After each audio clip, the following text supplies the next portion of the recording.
what to do about this. Their properties are horrendous. Zimmerman School, behind Zimmerman School, looks worse than a junkyard right now. It's unsafe, obviously. I've made plenty of phone calls down there. They just don't care. You know, it's just abandoned buildings. They don't care. So I want to know from the council, is there anything you guys can do to put a fire under them? And I kind of probably know that answer already, but, and then the last question I had on tonight's agenda, 250352T, which is the allocation of the opioid settlement. One thing that wasn't discussed, and I'd like to maybe hear that, is how much of this money is going to go to administrative costs? Because you know people don't do things for free. So I'd like maybe somebody to question that, you know, how are we going to control how much of that gets spent toward that? And I think that's it for right now. Next public speaker, Madam Clerk. The next speaker is Beverly Biggs Levy.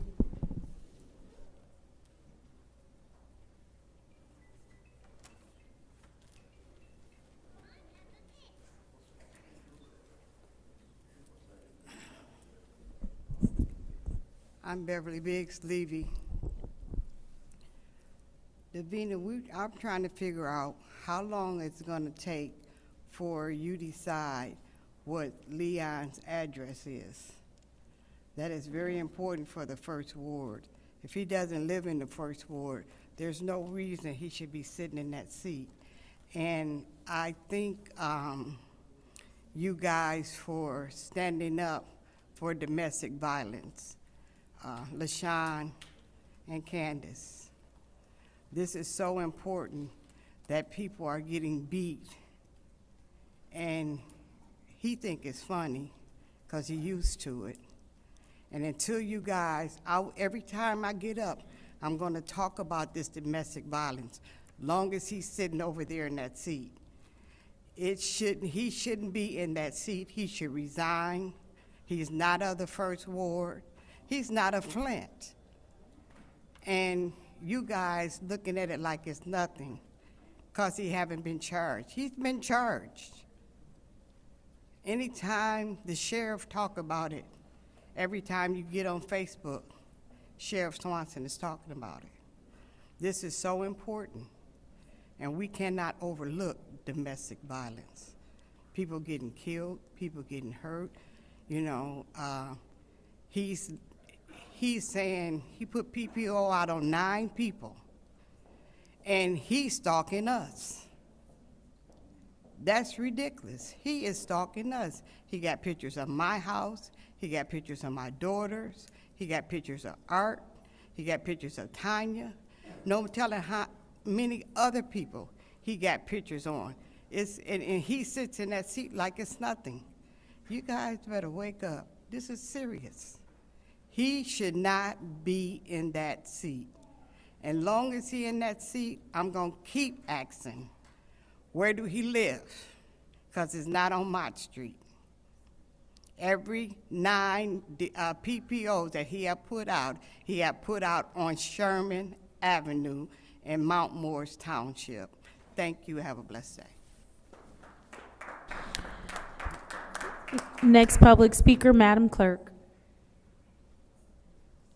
The next speaker is Linda Poley.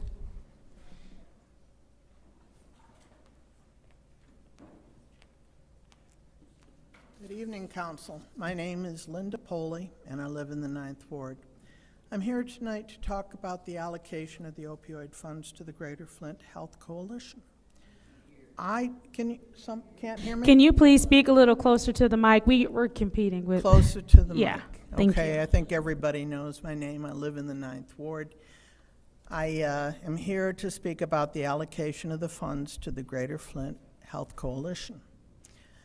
I don't think that there's anything you're going to be dealing with this year that's more important than this. I don't think there's a person in the entire city, whether they know it or not, who isn't directly impacted by the use of opioids, lawful or not, here in the community. And I think there would be a consensus, I haven't taken a survey, that this money needs to be spent effectively and wisely. And I am totally confident that this organization, they're the people to do it. They're the ones that have the capacity. They're the ones that have the experience. They have a wide network of funders and of providers and of supporters that will be necessary to implement this plan. And they wrote a plan, which is a hard thing to do, and nobody else has come forward. And I don't see any reason that you should ask anybody else to come forward. Heck, they've been doing this for longer than most people in this city have been alive. And I think that they have done a public service just by developing the plan and bringing it to you. Now, I agree with my representative that it probably isn't enough money, for starters.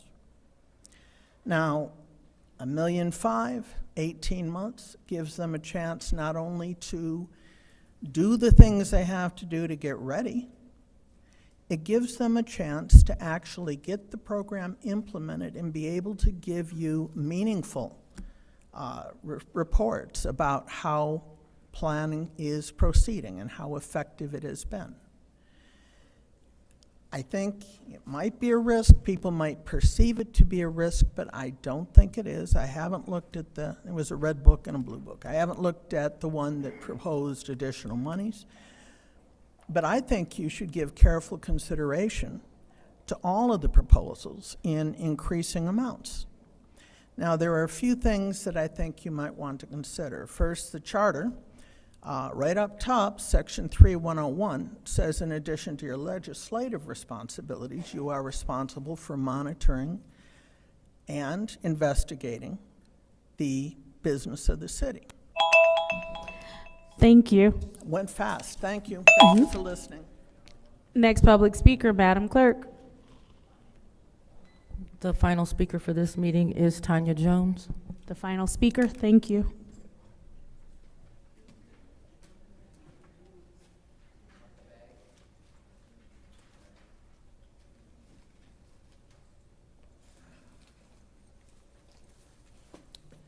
Good evening, my name is Tanya Jones.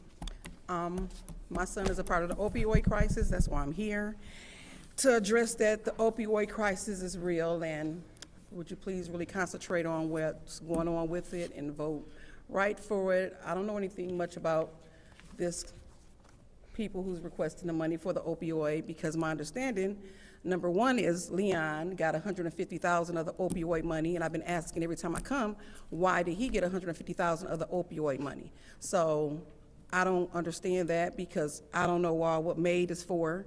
You know, my main thing is it should be focused on opioid crisis, because my son is a part of it. So anything when it comes to the opioid or autism, I'm watching it, I'm looking at it, I'm gonna address it. So you got $150,000, but for what? You deal with people that get out of prison, you know, whatever you do over that end, you know what I'm saying? But opioid and autism, this is something serious. People overdose every day. Y'all get y'all grants and y'all go on with y'all life. But my thing is this opioid crisis is real, and my son is a part of it. Another thing is, the lady called me gal last week. She asked for the money and she said gal. I'm not her friend, so I'm not a gal. My name is Tanya Jones, and I'm a concerned parent about my son as part of the opioid crisis. So y'all gonna vote how y'all vote, and would you please just make sure you think, I don't even know where to go. I know about New Path, Sacred Heart. Where I wanna get my son help at is not even here in Flint. I wanna send my son to Roy. I'm fighting getting guardianship and send my son away from Flint, because right now everything is so broken in Flint that I'm just addressing that people really need help. So if they want to help their people, get guardian and send them away from Flint, because Flint is broken anyway. So have a good night and do what's right. Seeing as how that was the last person to speak during public speaking, it is now time for a council response. Council members may respond once to all public speakers only after all public speakers have spoken. An individual council member's response shall be limited to 2 minutes. Is there anyone who wishes to speak during council response? Madam Chair. Councilwoman in the 4th Ward, you have the floor. Thank you. I want to address Mr. Wood. school board is a public entity, not much we can do. It took me a year and a half of going down to the school board, telling them children will die because they want to play on Washington School before they tore it down. Also, I did do the calculation. They're asking for 10% for administrative costs for the opioid funds, and that is low and normal and acceptable. Thank you. Thank you. Is there anyone else who wishes to speak during council response? Madam Chair. Councilwoman Burns, you have the floor. Thank you. Thank you to everyone who spoke. And Stanley Wood, I have been working with them. It is extremely difficult. That's where the camper was behind there, where the guy went to strip it and was there for a couple of days. Then he kindly removed it. He was a nice guy, but then it ended up on the east side in the 4th Ward. And so they've cleaned it up a couple times. There's a problem. We have a dumping problem. So I have spoken to all of them. I have worked to get the blight department to clean it up, and I've asked the school board. I don't think the school board ever made it out there, though. They have not. So it has not been on deaf ears. I promise you, getting them to move has been difficult. Also, Mr. Whitson, in regards to Berkeley Place and Coolidge, with the issues, which I've been in contact with them and going over the issues, yes, there are issues. Yes, there was an opioid overdose in Berkeley Place. There is bad dope in that area. They're telling me there's a drug house in the 3100 block of Berkeley, which is contributing to this problem. I don't know. I have turned it over to Fang. The lady did die. Unfortunately, her children had to come from out of town. But there are issues. We have a drug problem. We have someone who died on the front steps of Bethel Church, which is right there at Berkeley and Ballinger. We have a drug problem. That is why we don't have enough time, and I met with Senator Ananek, and I don't know if he's still in there, I can't see him, with the time I met, additional, and I appreciate that because this is a serious problem. It's serious, and it's in every single neighborhood. And we have to be conscious of it. And to the Color of Law women, kudos to y'all for packing the backpack care packs. If you can raise it up to hand out to the people with the opioid addiction, that they are taking our own monies and doing this. Thank you, ladies. Thank you. Is there anyone else who wishes to speak during council response? Yes, Madam Chair. Councilwoman Winfrey Carter, you have the floor. Thank you, Madam Chair. First, I would like to thank all of the residents for being here. I would like to thank you for being engaged in the process. I do want to speak about the opioid crisis. I do agree that that money should be spent effectively. And when I say that, I think that that money should be spent on prevention, treatment, and recovery. We've had instances where some of that money have been spent to keep a center open over there on Clio Road. Now, I don't agree with that, and I did not vote for that because I think that that opiate money should be spent on those three things: prevention, recovery, and treatment. So, yes, you're absolutely correct. That money should be spent effectively. Thank you, and that's all I want to say, Madam Chair. Thank you. Is there anyone else who wishes to speak during council response? Madam Chair. Councilwoman in the 2nd Ward, you have the floor. Thank you. We want to take the opportunity to remind residents that we do have an Office of Public Health. And the Office of Public Health, they are the middleman between you and services. So for those that may need different services, such as if you are a renter, you need a little assistance with your water bill, they have that there. And also, we have our director there, Ms. Sheba Ward. She also is willing to have conversations about strategically spending the opioid dollars, and so you all can see the City of Flint's opioid plan. And also, for those that do live in Flint Township, we have Mr. Gene Leverett. He is available to have that conversation as well. Just want to make sure that we are pointing the residents in the right direction so they can get the right resources that they need. And then we also see that we are in the midst of a food crisis, And so the Office of Public Health, they have compiled this list, which is available for all residents. If you would like one, you can definitely see me today. But if not, I encourage you to please see Miss Ward. She is on top of it. This is a list of all of our food pantry listings and our partners here in Flint and Genesee Council. It is called the Flint and Genesee Food Policy Council. So please take a look. They have places in Flint, Argentine Township, you name it, but right here. So we want to make sure that the residents have what they need in terms of the opioid spending. Let your voice be heard. Ms. Ward is there for it.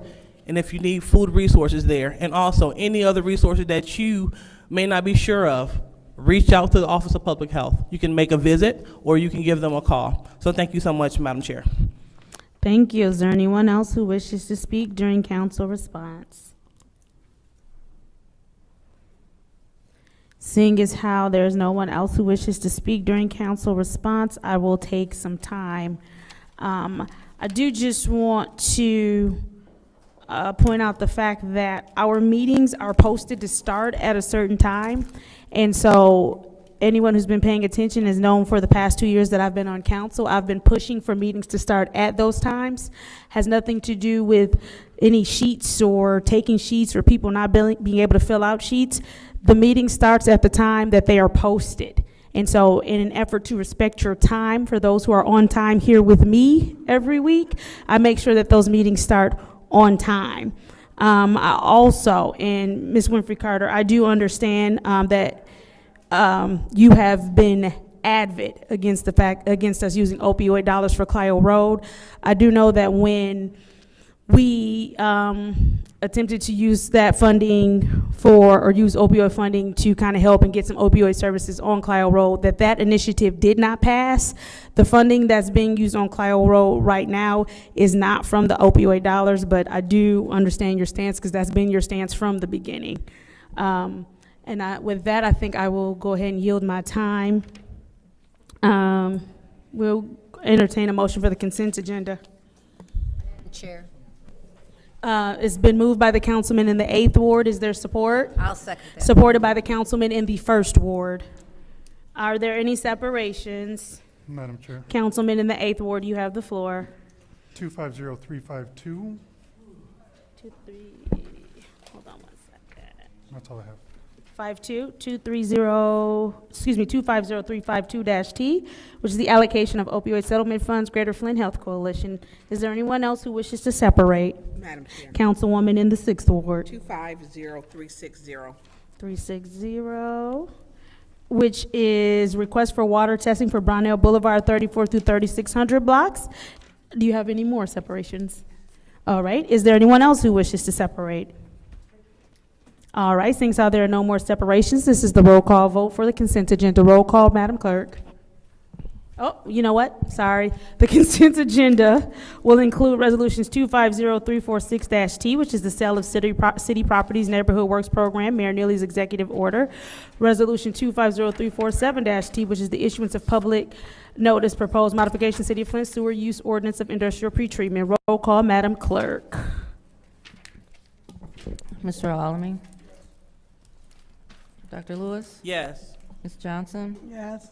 Ms. Priestley? Yes. Ms. Winfrey Carter? Yes. Ms. Burns? Yes. Ms. Mashat? Yes. Mr. Pfeiffer? Yes. Mr. Jarrett? Yes. Vote is 9 yes, 0 no. I'm sorry. 9 yes, 0 no. The vote is 9 yes, 0 no. The consent agenda passes on to council. Moving on to resolution 250352-T, which is the allocation of opioid settlement funds for the Greater Flint Health Coalition. What is the pleasure of the body? Madam Chair, Councilman in the 8th Ward move to council. would like to move this to council. Is there support? Moved and properly supported by the councilwoman Chair. in the 6th Ward. Is there discussion? Councilman in the 8th Ward, you have the floor. Through you to Mr. Ananick or whoever. Absolutely. Will everyone who can speak to this resolution please join us at the lectern? Can we start this time, please?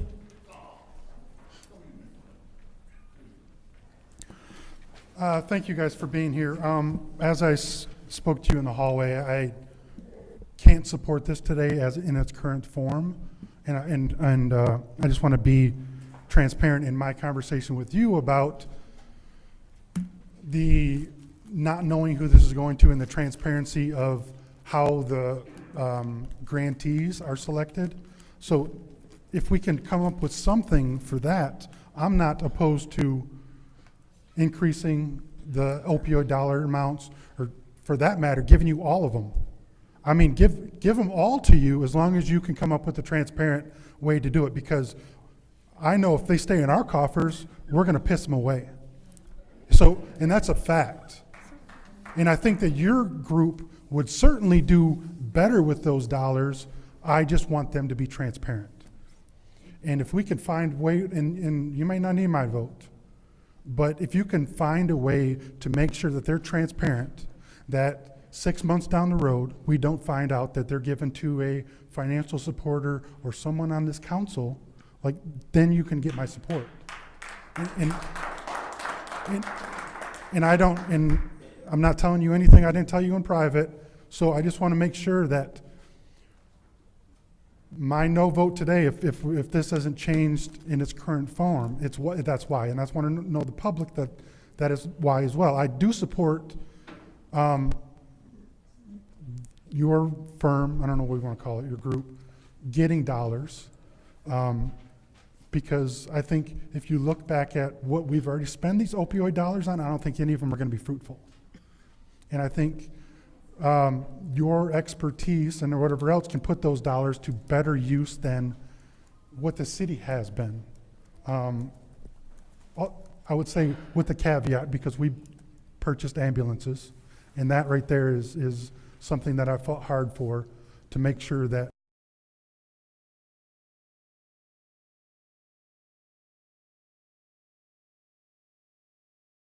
we could provide ambulance service, because that was an issue.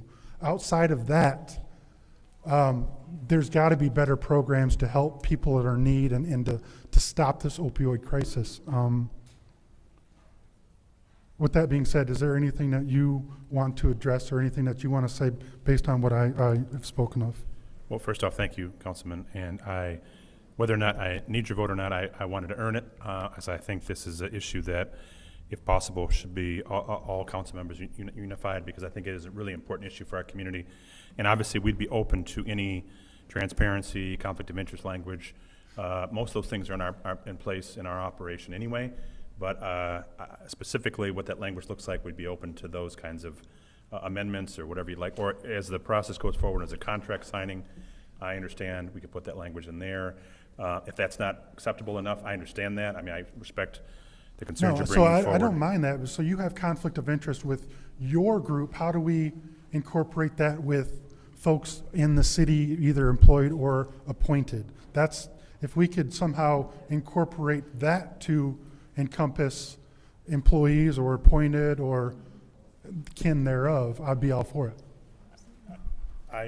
When I served on the council, it was a different charter, and there used to be language in there specific to that. I don't know if there still is anymore. I should know as a resident, but I didn't follow the approved charter rewrite a few years ago. I don't know if there's ordinances or things of that nature, but anything like that could be written into the contract.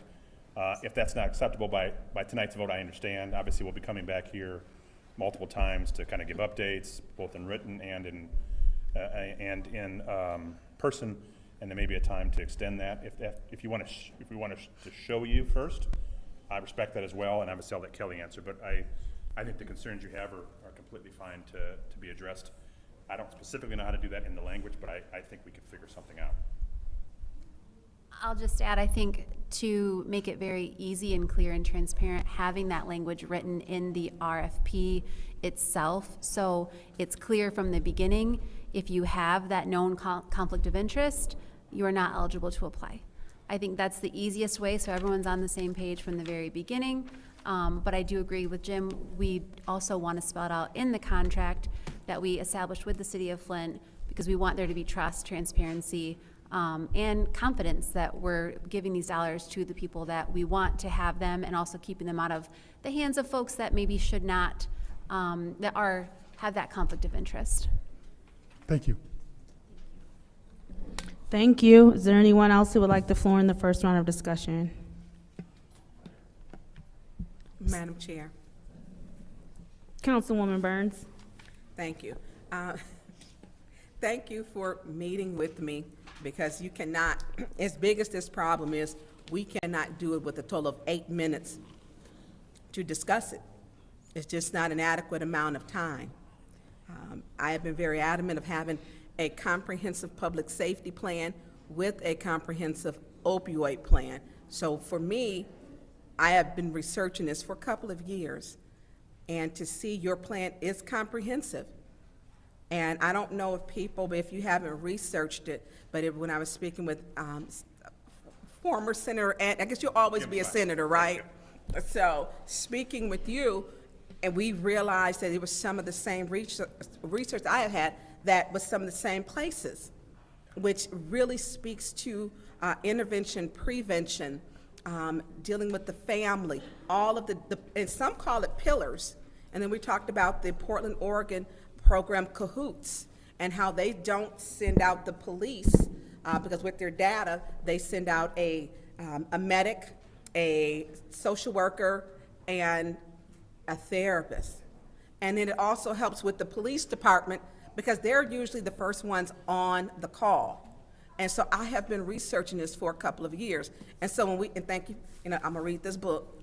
You may not like it when you get it back, because I do dog ear books, because I like books. But I think this is important. I am with Dennis, Councilman Pfeiffer, when he says, making sure that it's with an agency that has a proven track record. And the agencies that you're using, that we did go through, have a record, and they're in our community. I do not want these funds to be a slush fund for our opioid dollars to be used haphazardly for campaigning, and it has been. These dollars should be used to prevent intervention, continued education for this community with drug addiction, and it has not been that. You do work with Shebra, both of you, and have a good relationship from our public health office. But our public health office lacks the capacity and the talent to do what you can do. You're doing it. And you're working in the jails. You're working with Insight, other programs, RISE. And so when you're already in there, this is not I'm gonna start up an organization, I'm gonna become a drug rehab. No, it's not, no, we are not in these times. These people have serious drug addictions. And so I read the plan, but it was so similar, and when you said, well, we really got it from, we looked at this, and because it was similar. I'm appreciative, because when I asked during budget time about an opioid plan, what I was told was really scary, because we were using opioid dollars, which I'm all for medical equipment, because our first responders, but the opioid plan is what I was told. The city's opioid plan, and their opioid plan was, we got a couple of ambulances, we give them some Narcan, we take them to the hospital, and that's it. I was so appalled, because my thing is then we work together. And I know some of the people that the talent that people that you have worked with are no longer here, where you started out Faith. Faith was passionate about this. And Faith literally protested right over there, with her own son. I think Faith got in trouble for that. But she was adamant that we do not run through these dollars and make sure that we use them for their intended use. Because what we have to understand is that people are dying every day from opioid overdose. Families go worried about their family members with opioid overdose. And we should have had a plan in place before we got the opioid dollars, as to make sure we didn't misuse one penny of it. Not one penny of this should be used, because I did get a call on a Saturday, because they didn't know who to call about an opioid overdose. And when the apartment complex, when they called the residents, it happens all the time, because I have said, I have bad dope in my neighborhood. I have bad dope in that neighborhood that they're selling. And this is not the first death that has happened. And so I'm gonna advocate, and I do want it to be it's gonna be a couple more times in conversations where it does need to be in how the money is used, reporting back, because we owe it to our community to be transparent, that we are working with you, whatever organization, to save people from overdose and death. So thank you for meeting with me. I appreciate that. Thank you. Is there anyone else who wishes to speak during the first round of discussion? Madam Chair. Councilwoman in the 4th Ward. Kelly, on our conversation, I made it clear that I didn't want new people involved in it too. That I felt that this was such an important issue, that experience mattered. And we talked about different treatments that my family have found to be successful. So my biggest problem with this is that it's only for 1 year. I said that Wednesday. And I'm gonna, if this resolution as presented needs to be amended to an 18-month, then I will support that, because I don't think any program worth its salt, we can't even get good data at a year point.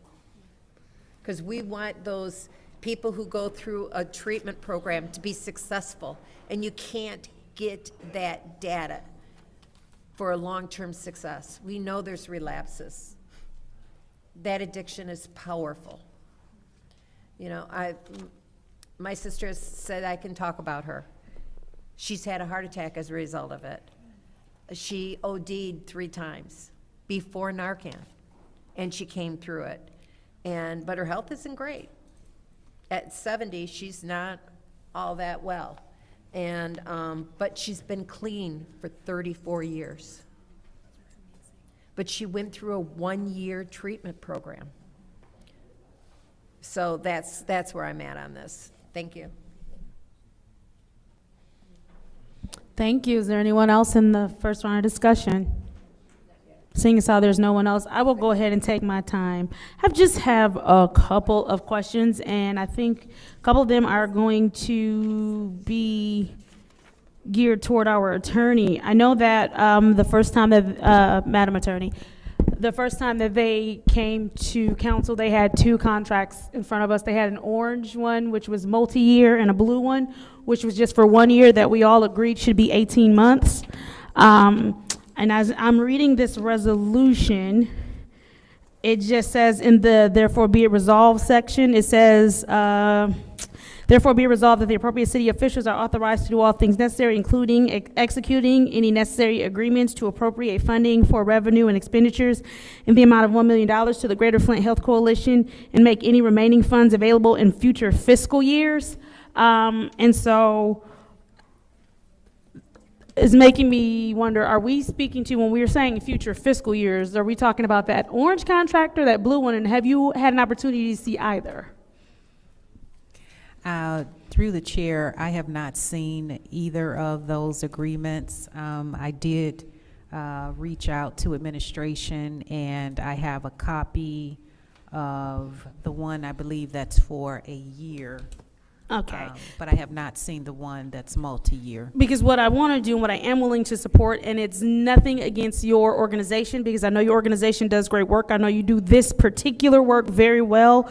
But I want to make sure that as we're partnering with these dollars, that we are partnering well with these dollars.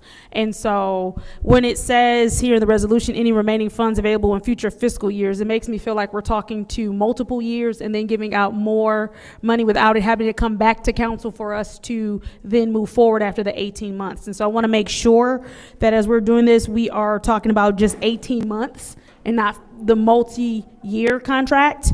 And then also, on the be it further resolved, and it says provide quarterly spending reports related to programming. Again, Madam Attorney or Madam Clerk, whichever one of you can help me with this. I just want to make sure that it says and providing quarterly spending reports to council and administration, because I just want to make sure that we're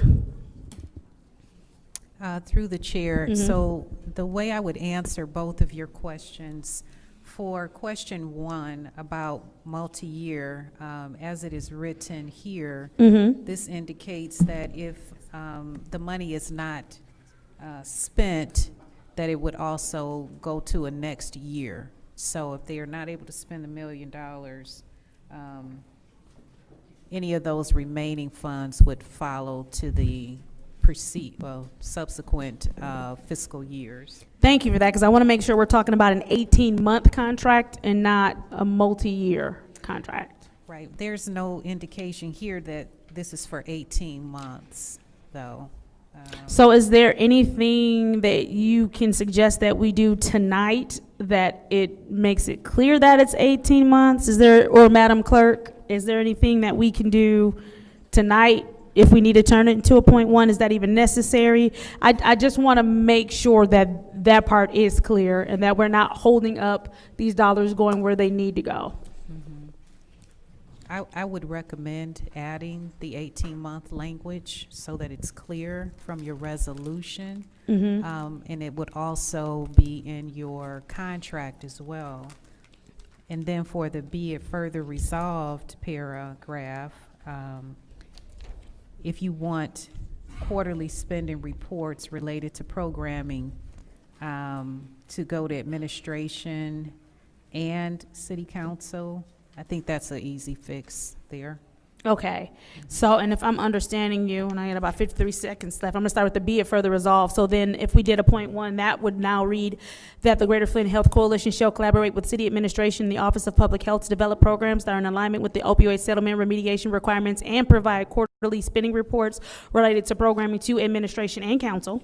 And then if we're looking at the other page where it's just therefore be it resolved to the Greater Flint Health Coalition, I want to know, how do we put the 18 months in there? How do we?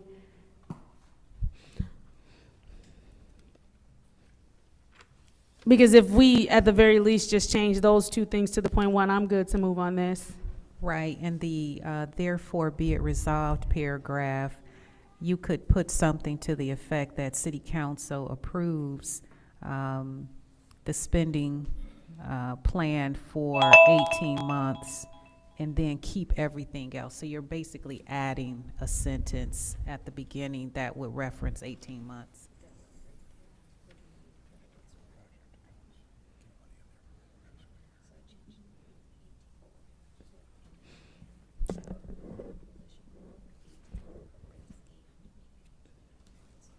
I know, I'm just trying to see if we can get this sentence, and if we just change it to a .1 now before we go into a second round, unless you just need a second round.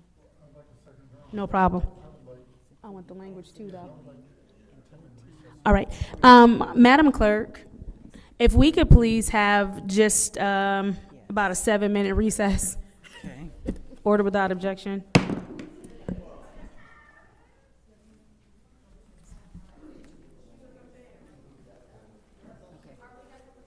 Thank you. Okay.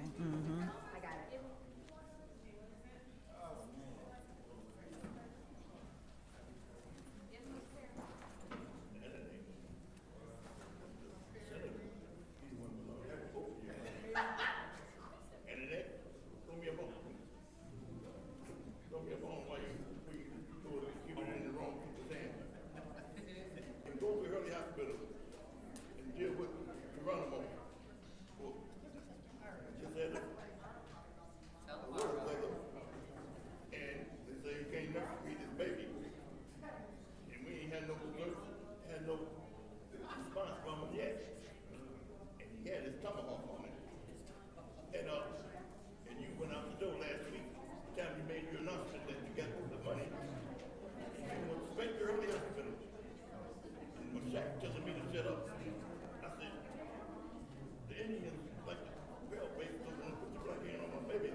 issue.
If we could have all council members take their seats.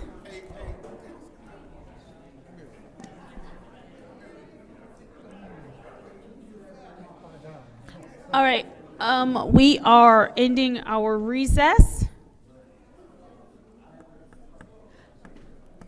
Roll call. Madam Clerk.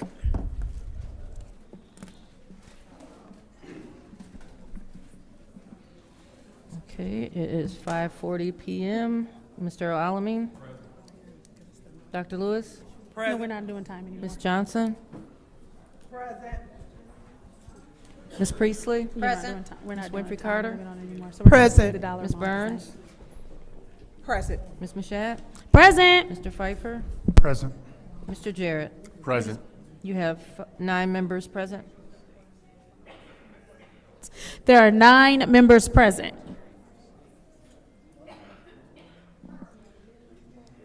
No, it's not gonna be.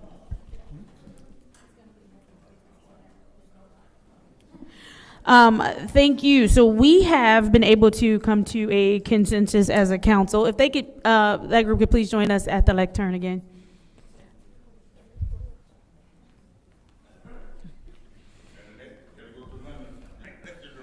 Thank you.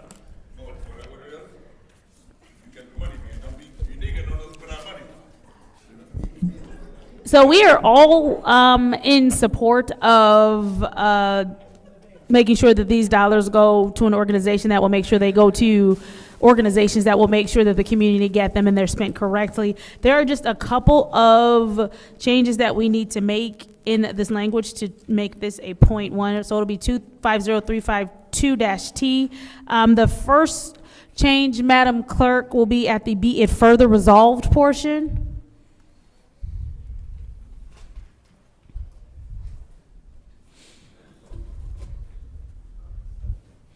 And it's just at the very end, so it'll just say, be it further resolved that the Point greater, of go order. ahead, I'm sorry, go ahead. I just want to make sure we're not doing this under time or emotion. Oh, I do need a motion. Whose time is it? Oh, It's out to, it's nobody's time, really. It's nobody's time. Just make the motion and we'll support, and I'll support. Okay, I want to make a motion to do 250352.1 with the following language. Okay, I gotta give you the language real quick. Be it further resolved that the Greater Flint Health Coalition shall collaborate with city administration and the Office of Public Health to develop programs that are in alignment with the opioid settlement remediation requirements and provide quarterly spending reports related to programming to administration and city council. So that is the first, in this, and then the second, the city attorney is going to read off, but before we do that, I know that we were talking about the 18-month caveat. What we're going to do, again, because this is new for all of us, is we are not going to do a time limit. It's not going to be 12 months or 18 months. We just want to see how the first million goes, and then with those quarterly reports, and then we'll go from there. So we won't look at a year or 18 months with that. And then the city attorney does have the second change to the language. Madam Attorney. Thank you. Through the chair. So this whereas paragraph, as requested to be included by council, will go right above the chart that's listed, and it would state, whereas Greater Flint Health Coalition shall not award any contract to vendors that present a conflict of interest as defined under state law and section 1-602 of the Flint City Charter. Madam Clerk, that is the end of that language. And so I make a motion to change that language, change this to a .1 using both. One other thing, through the chair. Yes. I just want to make sure you stated the correct resolution number. Did you say 351? No, 352.1. Okay, thank you. Thank you. Request for information.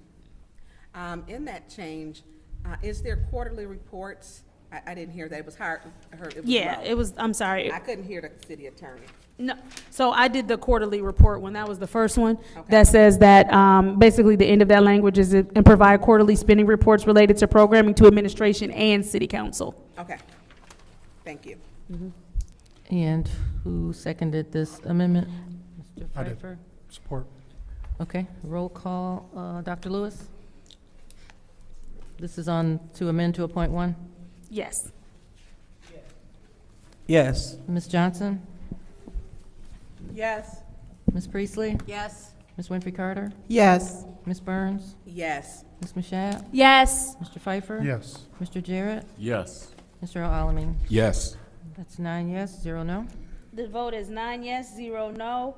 That has been minute to 250352.1. Madam Chair, Councilman in the 8th Ward. send it to council. There's been a motion to send to council by the councilman in the 8th Ward. Is there support? Support. I'll take 4th Ward. Moved and properly supported by the councilwoman in the 4th Ward.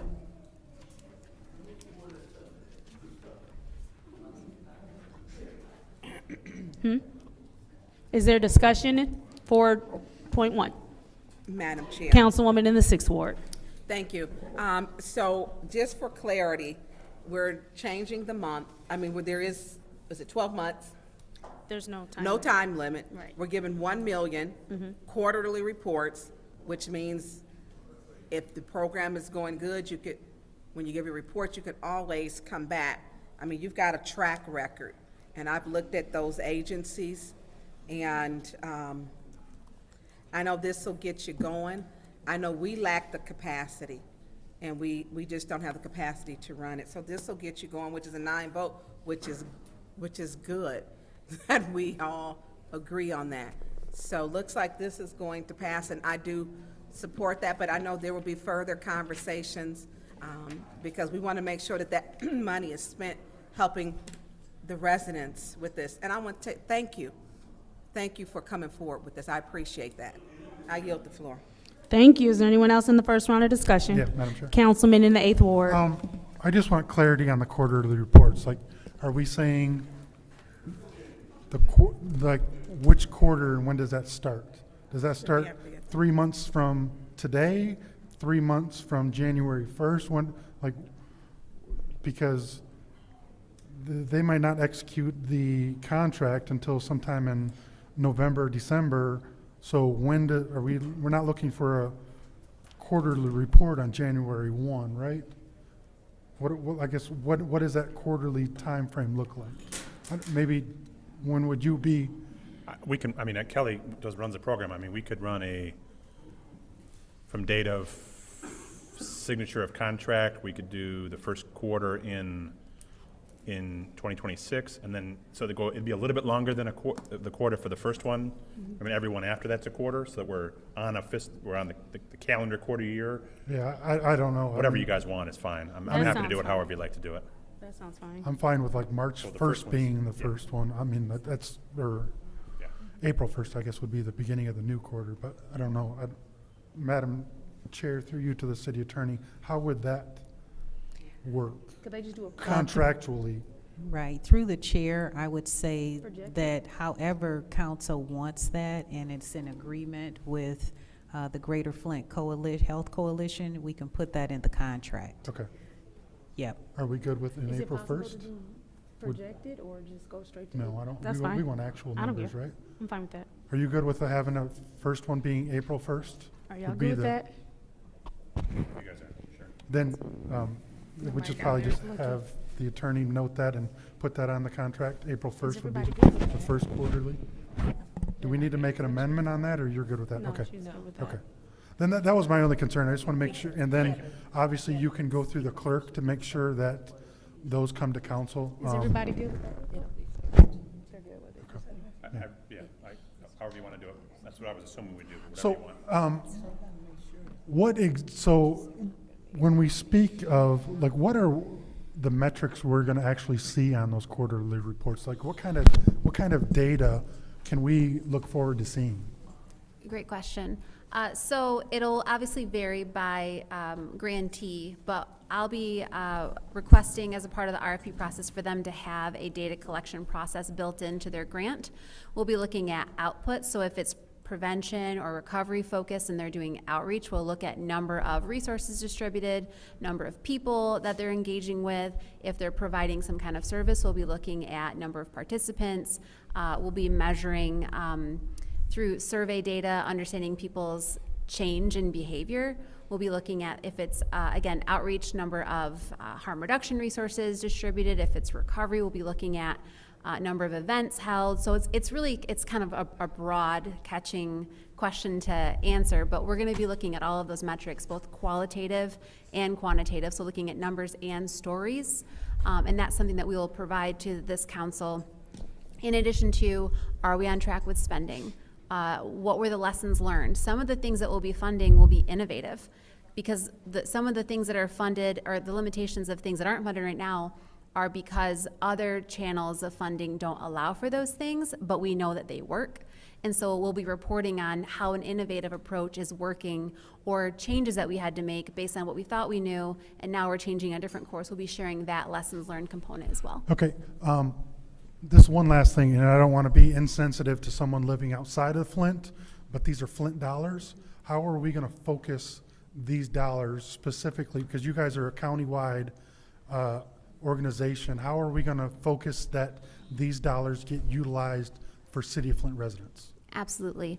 So one of the things that we can control for is asking our partners that receive grant dollars to track that metric. So number of people by zip code, we can track that information. Also awarding funds to organizations and agencies that are within the City of Flint, so they're rooted in this community.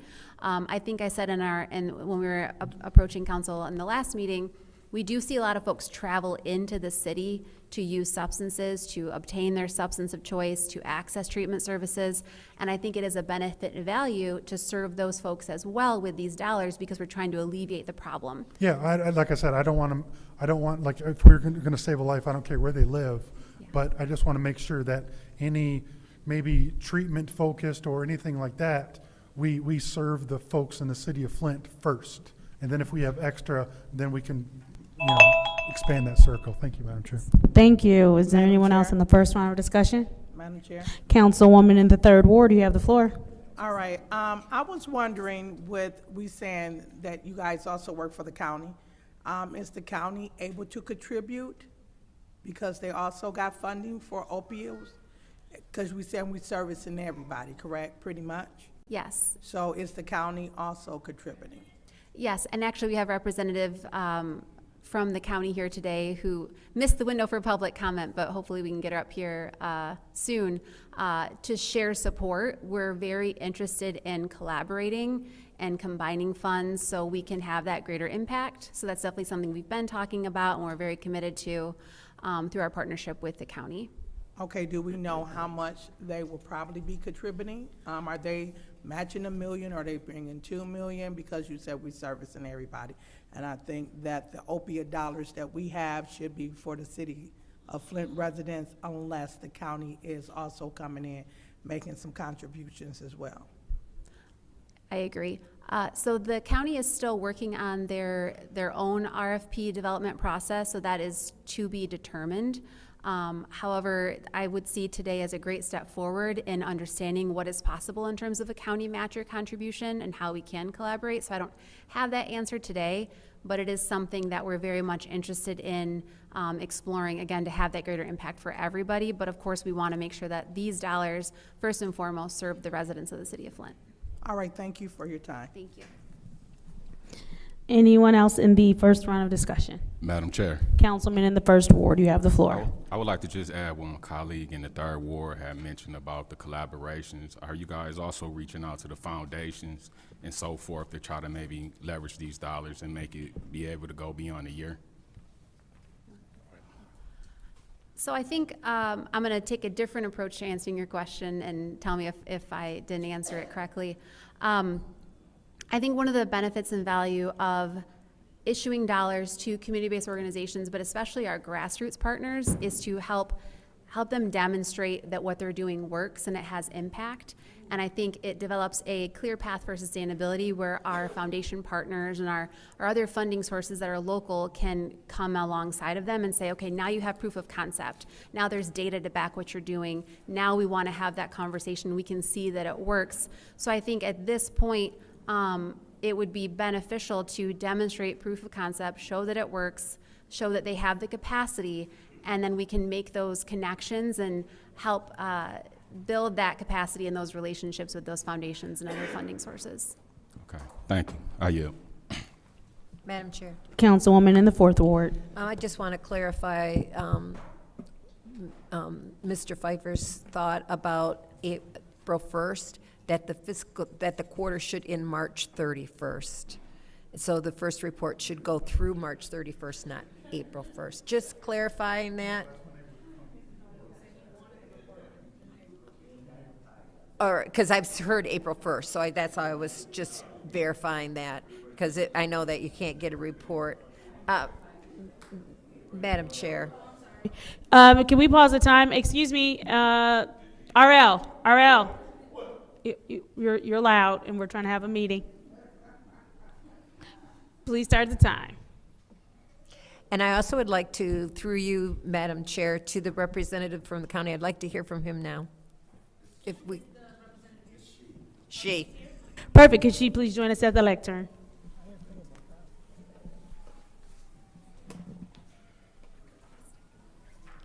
Go ahead and give us your 3-minute speech. Well, I am counsel.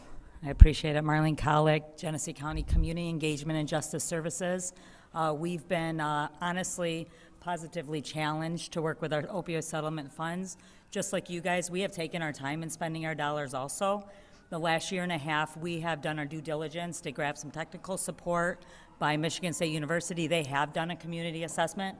Greater Flint Health Coalition was totally part of that initial process with our advisory board. At this moment in time, our Board of Commissioners last week approved for us to begin, it goes up this Wednesday for final board approval through committees last week. It was approved to go through for us to finally appoint a steering team, removing all conflict of interest so that we can begin our request for proposal process.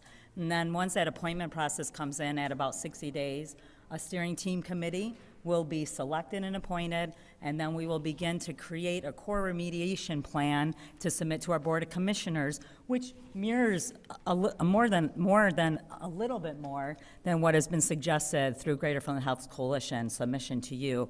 So I'm ecstatic for this process to begin to take some toes to the water, if you will, and getting our feet well for the humans. And Ms. Jones, I heard you. And so if you ever want to meet with some services or anything like that, we want to hear the community. And so Michigan State University, when they came out, they met with humans, and I apologize, we did not meet with you. And I want to give you that due diligence on that. So we want to hear, we want to help our neighbors, and we want to offer all services and meet humans where they're at. And so we're totally a partner with them. And I can't answer any specifics of dollars, but what I can say is they will have the opportunity of presenting this now to our Board of Commissioners and having our support on our opioid settlement team to say this is what our City of Flint Council has approved and has offered them the helm to host these dollars and begin to initiate a partnership for our community members. Hopefully I've answered some stuff for you. Thank you very much. Yeah. Thank you. Is there anyone else in the first round of discussion? I did not Oh, I'm sorry. yield my time. I also want to say that I know who you've been working with to help develop this, and I have high regards for that organization. And so I'm glad that we're getting this done. You're welcome, Judy. Is there anyone else who wishes to speak in the first round of discussion? All right, seeing as how there's no one else who wishes to speak in the first round of discussion, is there anyone who would like to take some time in the second round? Seeing as how there's no one in the second Through the round, chair. Sorry. Madam Attorney. I did have one last thing. So if there are contractual provisions that council is looking for to be included in the contract, that you email me so that we can get those and certainly work with the Greater Flint Health Coalition on that. So especially as far as it comes to the metrics and what you're looking for to be included in the quarterly reports. All right, perfect, thank you. Clerk Donahue, can you make sure that we get an email reminder of that, like tomorrow or some other time? Just to make sure, because I know everybody wants to get moving on this, and we might forget. This is the roll call vote for Resolution 250352.1-T, which is the allocation of opioid settlement funds, Greater Flint Health Coalition. Roll call, Madam Clerk. Ms. Johnson? Yes. Ms. Priestley? Yes. Ms. Winfrey Carter? Yes. Ms. Burns? Yes. Ms. Mashat? Yes. Mr. Pfeiffer? Yes. Mr. Jarrett? Yes. Mr. Alamin? Yes. Dr. Lewis? Yes. The vote is 9 yes, 0 no. The vote is 9 yes, 0 no. Resolution 250352.1-T, which is the allocation of opioid settlement funds of Greater Flint Health Coalition, has moved to council. Moving on, thank you so much. Moving on to Resolution 250360-T, which is the request for water testing for Brownell Boulevard, 3400 through 3600 blocks. What is the pleasure of the body? Madam Chair, Councilwoman in the 6th Ward. motion to send it to council. There's been a motion to send to council. Is there support? Support. Moved and properly supported. I'll take 1st Ward by the councilman in the 1st Ward. Is there discussion? Madam Chair, Councilwoman in the 6th Ward. I do want to, we had talked about last week, and I think they're walking around here with with his water filters, which are black from mold, and I just taken a look at those. I do know that, yep, those. We need to expand that area, as I have been talking to, and I stated last week, Arthur Woodson, who comes every week, every meeting, and speaks out about everything, had an aunt and a cousin die in that same house on Brownell. He is in 2 blocks down where those filters came from. And then across the street, in that block, I think it was 5 between, I think, Sunny and Stewart on Brownell. There were 5. Not mentioning between Sunny and, is it Myrtle? And Myrtle, and then Sunny and Pasadena. I do know that when we went through, because we did have a case of Legionnaires on Concord, and we handed out flyers, and there were a lot of people who had aggressive cancers when we knocked doors, which went all the way actually to Flushing Road. And on the corner of Concord and Winona, I finally got them to put in an automatic flusher because there was problems with the system. So that was put in about a year ago. And because there was issues with the water being stagnant, as Mr. Woodson said, is PFAS, TTHM, cyanide, there's bacteria, and other issues that can cause damage. I think we need to expand that, not just to Brownell, if we're doing it, because they're all on that same system. And so I think we had stated we do Stewart to Clio to Fleming to Flushing, because we have got a lot of, that's coming. Brownell turns into Ballinger at Welch. So if we take it all the way down, and it's everything pretty much on that west side that we had problems, because that is the end of the system over there where Old Northern, well, used to be New Northern, now it's burnt up Northern, unfortunately. But to have that area, because we had aggressive cancers going all the way down from that Ballinger, which is turns into Brownell at Welch on that west side, and then coming for that square area. So I would like to expand the area, because I think we need to take care of all of our residents if we're talking about getting the water tested, because he's right at that, like maybe 4 or 5 houses down from Pasadena on Brownell. And so it needs to be, it needs to go further down, because there are issues. I've seen people who have been sick. We know people who have died, numerous people who have died. And some of these are people who have been in the same household, that I don't think that's just a coincidence. You're in the same household, and you contract, cancers, and it's the same aggressive type of cancer. And we do know that our water system infrastructure our water was compromised, our water system was compromised, and people are now dealing with these issues. So I would like for it to go further so that we can be as thorough. I don't know if it's any other area, but I know the gentleman with Roy would come here and he has given us pictures. He's given us file folders. I've been to his house, and I think it was 2 homes right side by side. And it's something that we have to pay attention to. And if we can do something legislatively, we need to do it from our end, because those filters are black.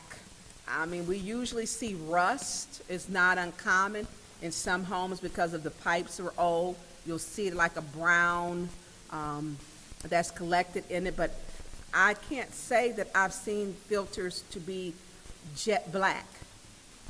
I have not seen it, and it's multiple filters in that bag. I don't even want to touch the bag. So I'm just asking for that to be expanded, but I'll yield my time so that my colleagues can have their time. Thank you. Madam Chair. Councilwoman in the 4th Ward. Ms. Burns, I understand your concern about expanding the testing area, but we don't know how much it's going to cost. We don't know what the results are. I'm going to support the proposal as it is, and once we get results, then we can determine expanding that range.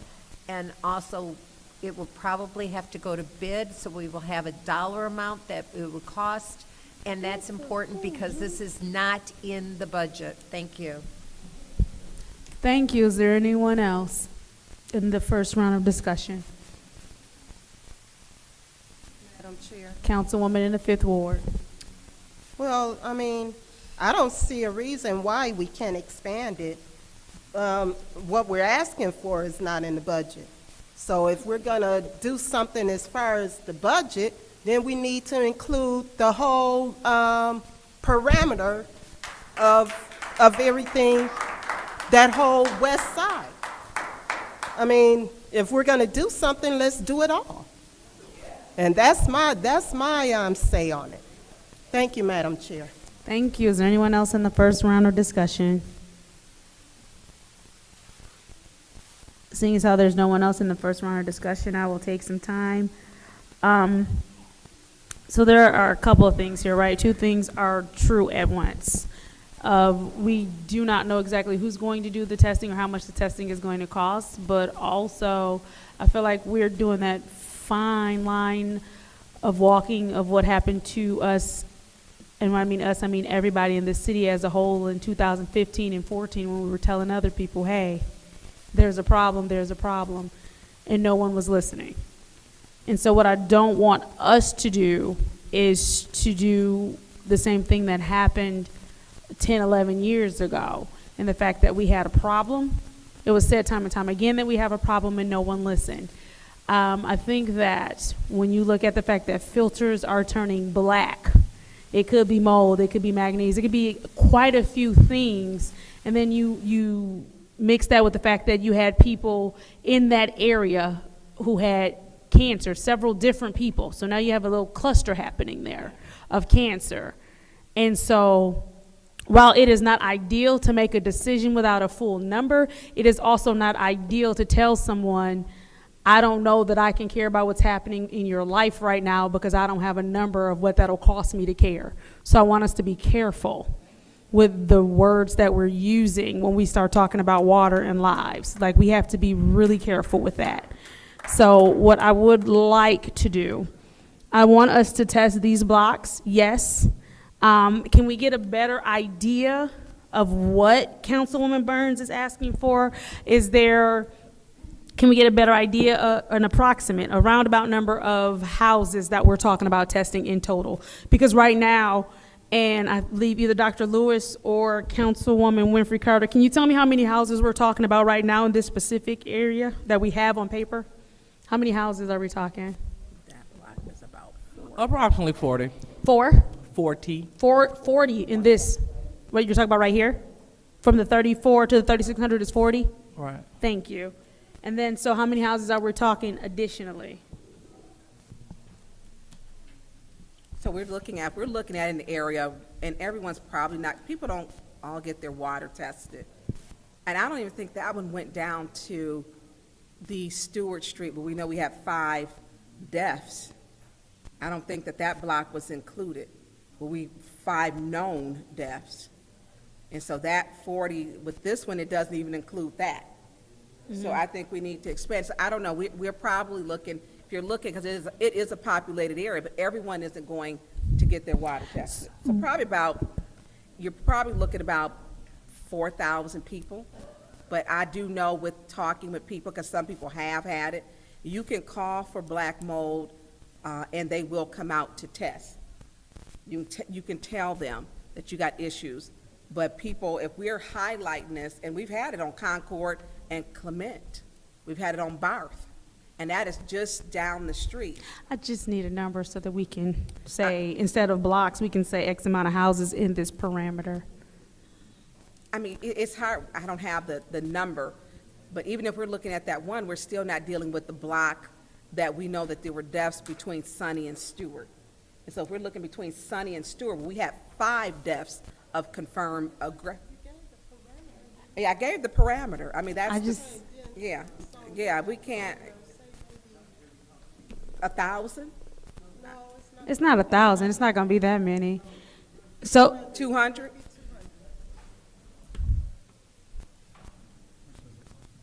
we don't know how much it For costs. any of it, actually. So can we just say for now, we'll look at testing 100 houses? And then if there needs to be more added, because I can't picture Are we gonna expand it. like the parameter, but only 100 in that parameter? I'm good with if we're gonna do 100, and then if we need to expand it, but in the Yeah. parameter of Stewart, Fleming, Clio Road, taking it down, Ballinger, Brownell turns into Ballinger, taking it down to Flushing. Because I think that'll give us a good sample of what is going on. It will. It'll give Okay. you a snapshot of sorts. So we can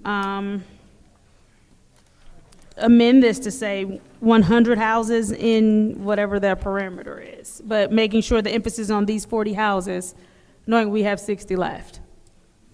Yeah. If that, everybody thinks that's good. Everybody good with that? Judy's looking at me like money. Yeah. I so move.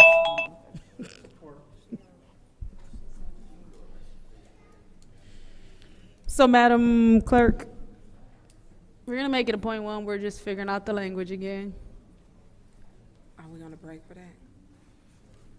Do you need me to go over to speak to her while you do that? Yeah, can we just have 5 really quick minutes to figure out the language? 5-minute recess without objection.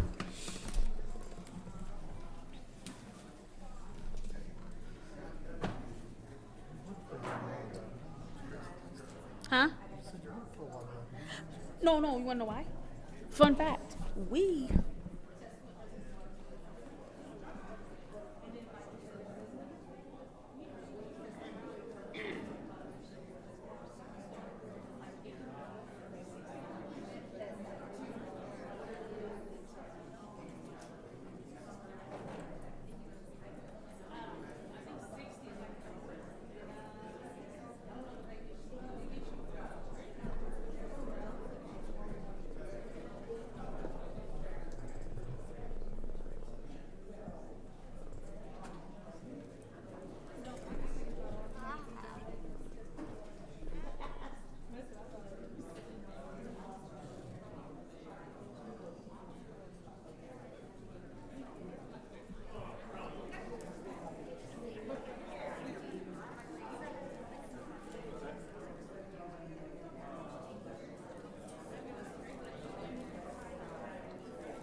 All right, if all council members could please join us. Madam Clerk, roll call, please.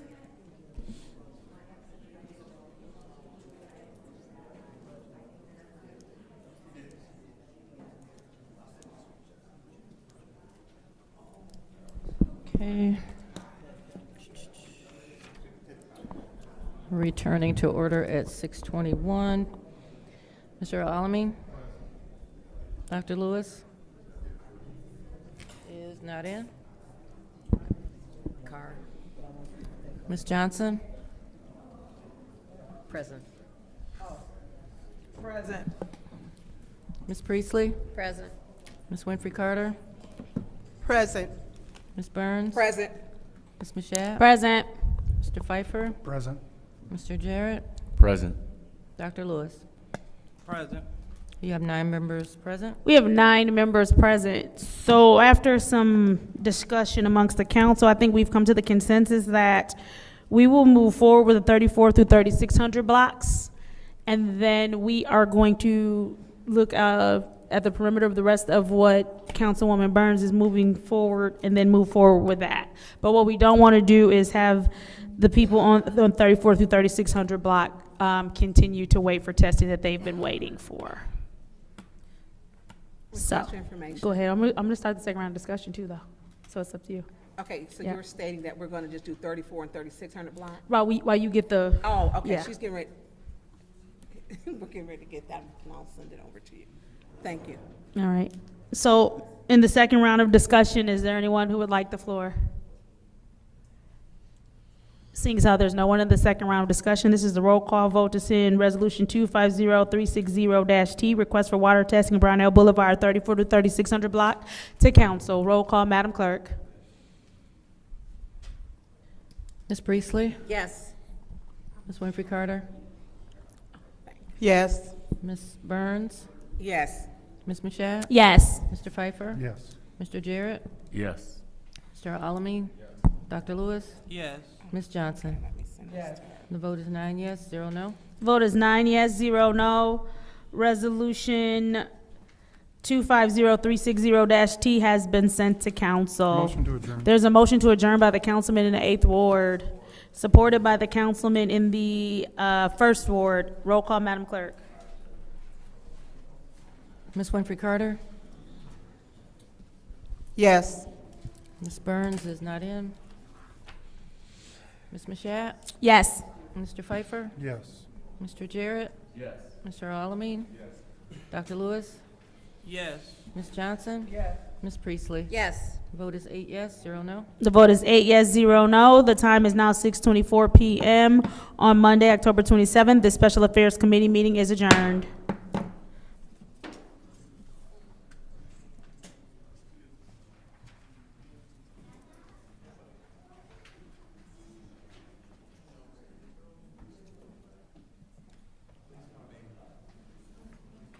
I gotta call my friend and wish her a happy birthday.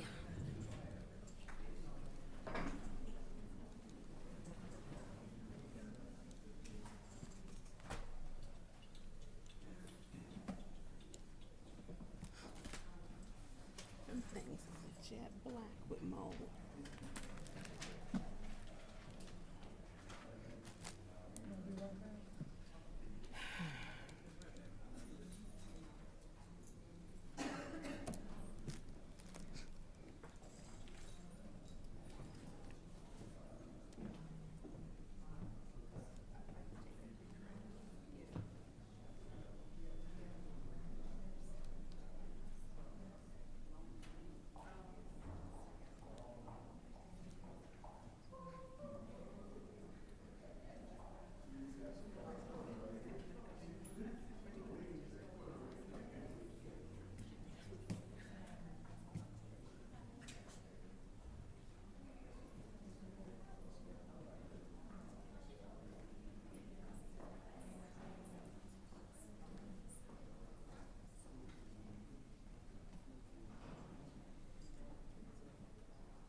trying to pull this, it ain't even moving. The internet over here.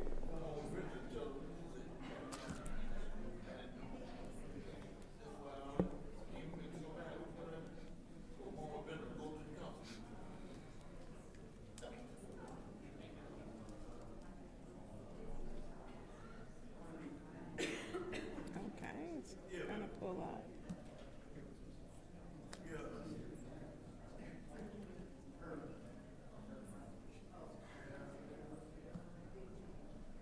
It's not coming up. Okay, so Flint Property Portal is down. Look what it gives me.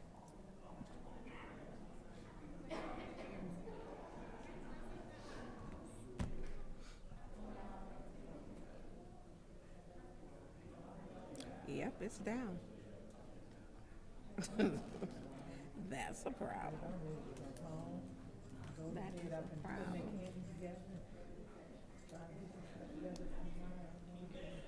Where that guy go for the name of his,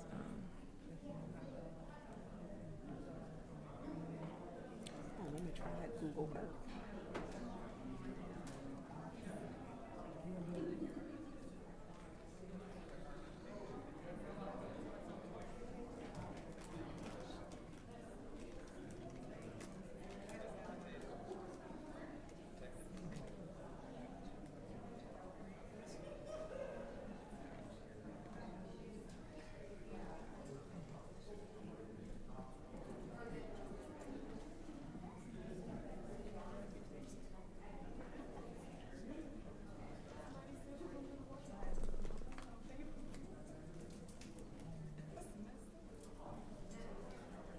Stewart Street.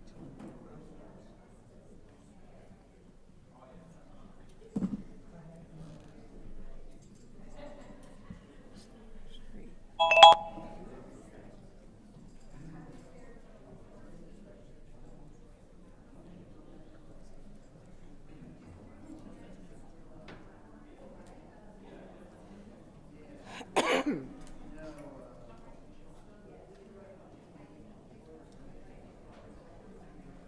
Stanley, how are you, sir?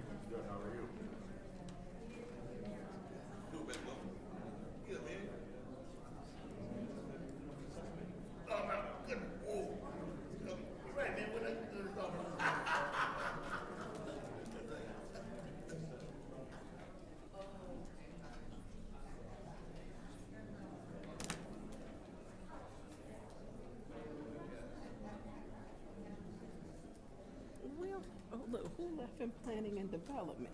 They all done quit, Lee. Because they have. Ashley gone. Several of them gone. I think 4 of them gone out of there. Because you can't, Tyler cool, but then they said he would stay for another 30 days. I include the last one in that part. See, this is a heavily populated area.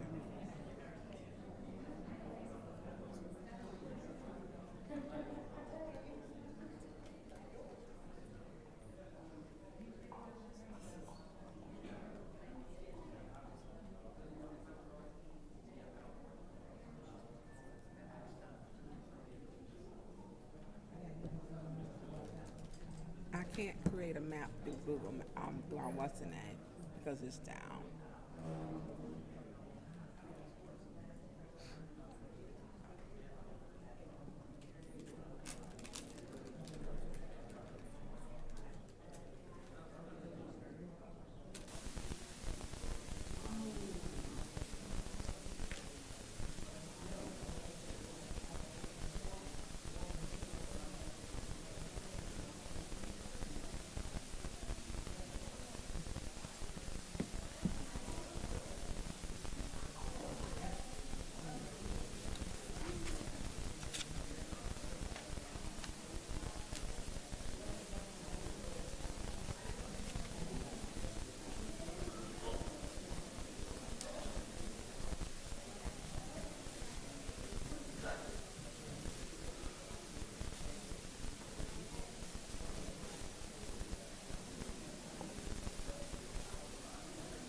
cannot get, our Flint property portal is down. I gotta learn how, I've never been on the county.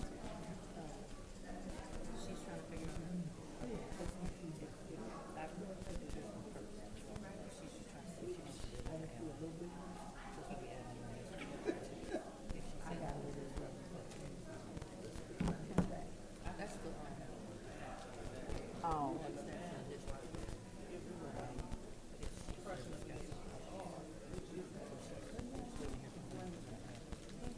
Okay. No, okay. Yeah.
Two.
Stop it.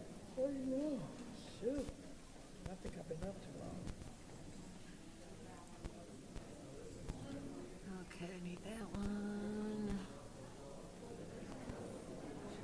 Through that one.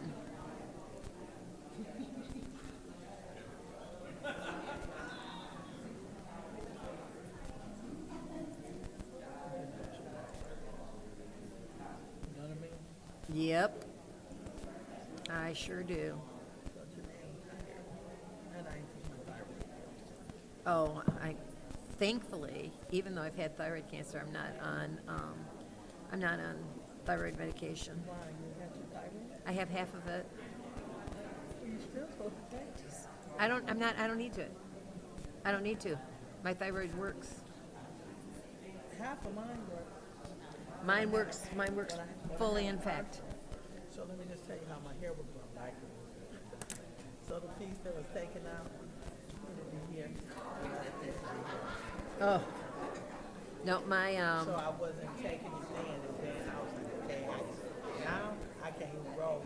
I don't have I didn't have thyroid cancer, but I had a nodule on my thyroid both times. I had a nodule, And which within 10 years, but it was thyroid cancer. I did, yep. Yeah, but it was fully contained, and they suspected it was, but when they biopsied the nodule,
All right, Madam Clerk and Attorney, we're just waiting on you so we can get started.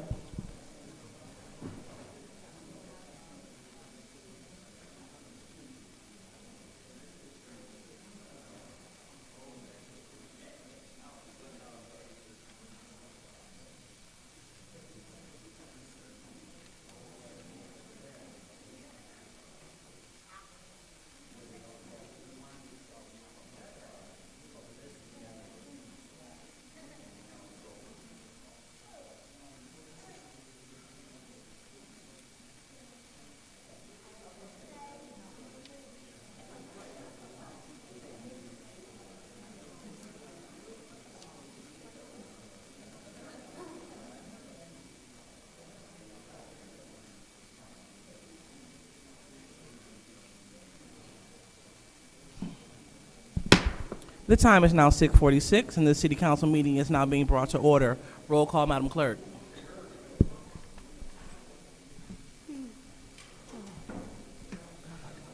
Mr. Alamin? Dr. Lewis? Present. Ms. Johnson? Present. Ms. Priestley? Present. Ms. Winfrey Carter? Present. Ms. Burns? Present. Ms. Mashat? Present. Mr. Pfeiffer? Present. Mr. Jarrett? Present. You have 9 members present. We have 9 members present. So now it's time for the Pledge of Allegiance. Ms. Priestley, would you please lead us in the Pledge of Allegiance?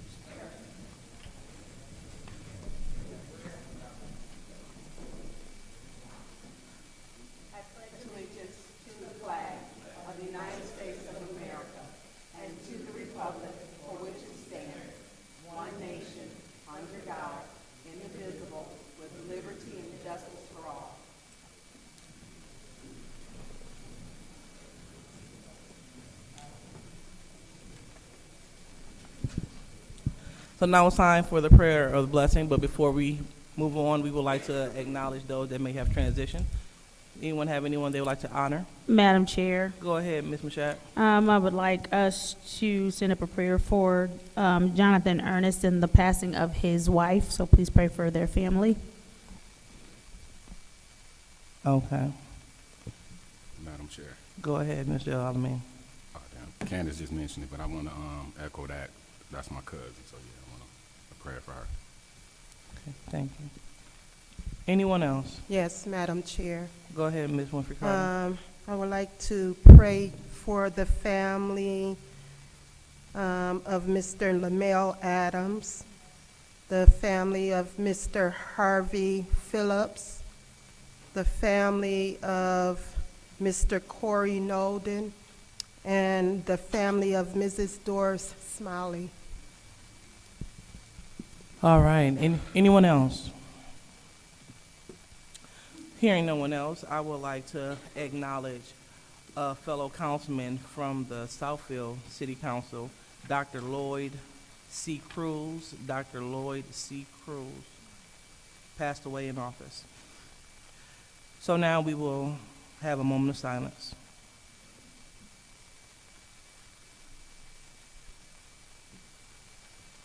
Okay, thank you.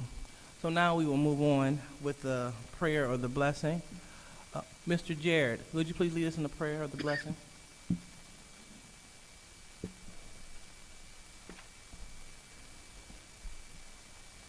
Our Father, which art in heaven, hallowed be thy name. Thy kingdom come, thy will be done in earth as it is in heaven. Give us this day our daily bread. Forgive us our debts as we forgive our debtors. Lead us not into temptation, but deliver us from evil.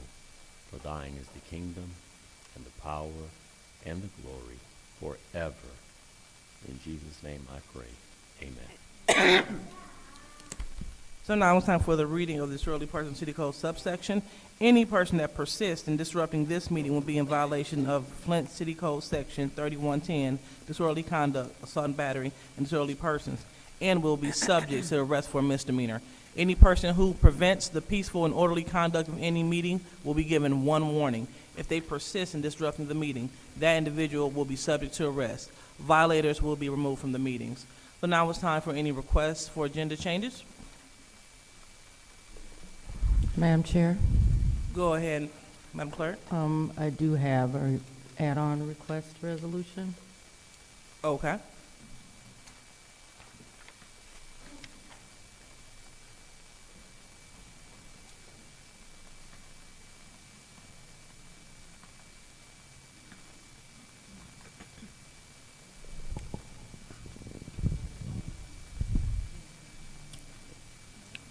Madam Chair, There you go.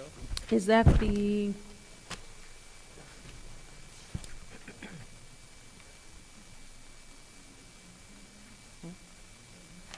Yes, he has one. Okay. So, Also, Madam Chair, I'm sorry. go ahead. We did have another add-on that we had hoped to present. The add-on that I just handed out is resolution for an independent investigation by the Michigan State Police concerning the residency status of city council members. Okay, and this resolution comes from where? That's an add-on from Sixth Ward Council Member Burns. Okay. And the other add-on that we had hoped to bring this evening is a resolution to establish the Absolute Property Rehabilitation District at 703 South Grand Traverse Street. This was one that came late today because you'd already had your public hearing, but you never adopted a resolution to establish the district. However, the format that it is in, that's what I was just speaking with the city attorney about. It is not in the correct format, and in order for us to do it in the right format, it's going to take some time, so we don't know if we'd be able to have that prepared in time for you this evening. So as of right now, we're going to have to hold off on this other add-on. Okay, thank you. And so in terms of this resolution that is brought to the floor to be added on, we will, we would take a roll call vote to determine if the body want to add it. You know what, though? No, I'll add it without objection. I object. Oh, okay, we have an objection. So we are looking to add resolution for an independent investigation by the Michigan State Police concerning the resident status of council members. And so we will, Madam Clerk, question, do we usually discuss the add-ons? It's been a minute. Did we discuss these? The adding on, or do we go straight to the vote? Normally, you do not hold a vote for an add-on, you just add it on. So I would imagine that you would have to discuss it if it's added on, but normally you do not have a roll call for add-ons. Okay. All right, so we have an objection, so we can't add it, so we clearly must have a vote if we wanted to add it on, right? Madam Chair, Go ahead, Mr. Piper. I make a motion to add on number 1 to the agenda. Okay. Support. All right, it has been moved and properly supported by the councilwoman in the 6th Ward. Any discussion? Madam Chair. Go ahead, Ms. Burns. So I believe in transparency, and I believe we should be transparent because I know there have been concerns and over the years that people have wondered where certain people live, including myself. So myself is added to that, and I just wanted to be very clear because I have nothing to hide. I live where I live. I stay where I stay. There were statements made that I don't last council meeting, and so I am willingly put myself in it because I am not, I should be held to the same standard. I live where I live, so I am willing to put my name in it to be voluntarily investigated because I have no problem with that. I have no problem with it. And while they're here, if they can, they're investigating, if they can help me find out where to put the 60 pair of shoes that's in my living room, because I'm a rather busy person. So this is important so that we can move forward. People make allegations about where people live. I live where I live. Have no reason to hide it or to lie about it. So that is my one reason. The other concern is mine, is because I do know that we have a councilman, he's tethered to the same street that I'm on, which is Berkeley. So I am concerned about that. I do also know that the address that he lives at, that's on where he was to be elected, there is a registered sex offender that lives there and has complied since 2023 with a lease. So these are things that we need to discuss. And I have no problem having an independent investigation at all, because I know that if I have to live in my ward, which is why I ran, then we all should. That is part of the charter, that we live where we live. And I do know that when you have a person who is a registered sex offender, who is on tether, You cannot have two people tethered to the same address. And it is. And you cannot have that. And not just that, the parole board in Lansing has stated that the person has complied and that there are no children. And she is registered every month. And to put her in jeopardy by using that address is a problem. I was asked in 2019, actually by the mayor, to run for, I think it was state rep then, it was against Cherry. And I told him, I don't live there. I wasn't running then, I was working for the city. And so when we hold each other to these standards, when people try to say this, if you have nothing to hide, then it should be a yes vote. And that's just where I stand. I live where I live, and I think we all, it is coming to question that we need to clear it out. And not with our department, we need to have an independent agency to do that. I know he is tethered to the same street that I'm on. I've seen him before. I've turned on, he's turned off of my street.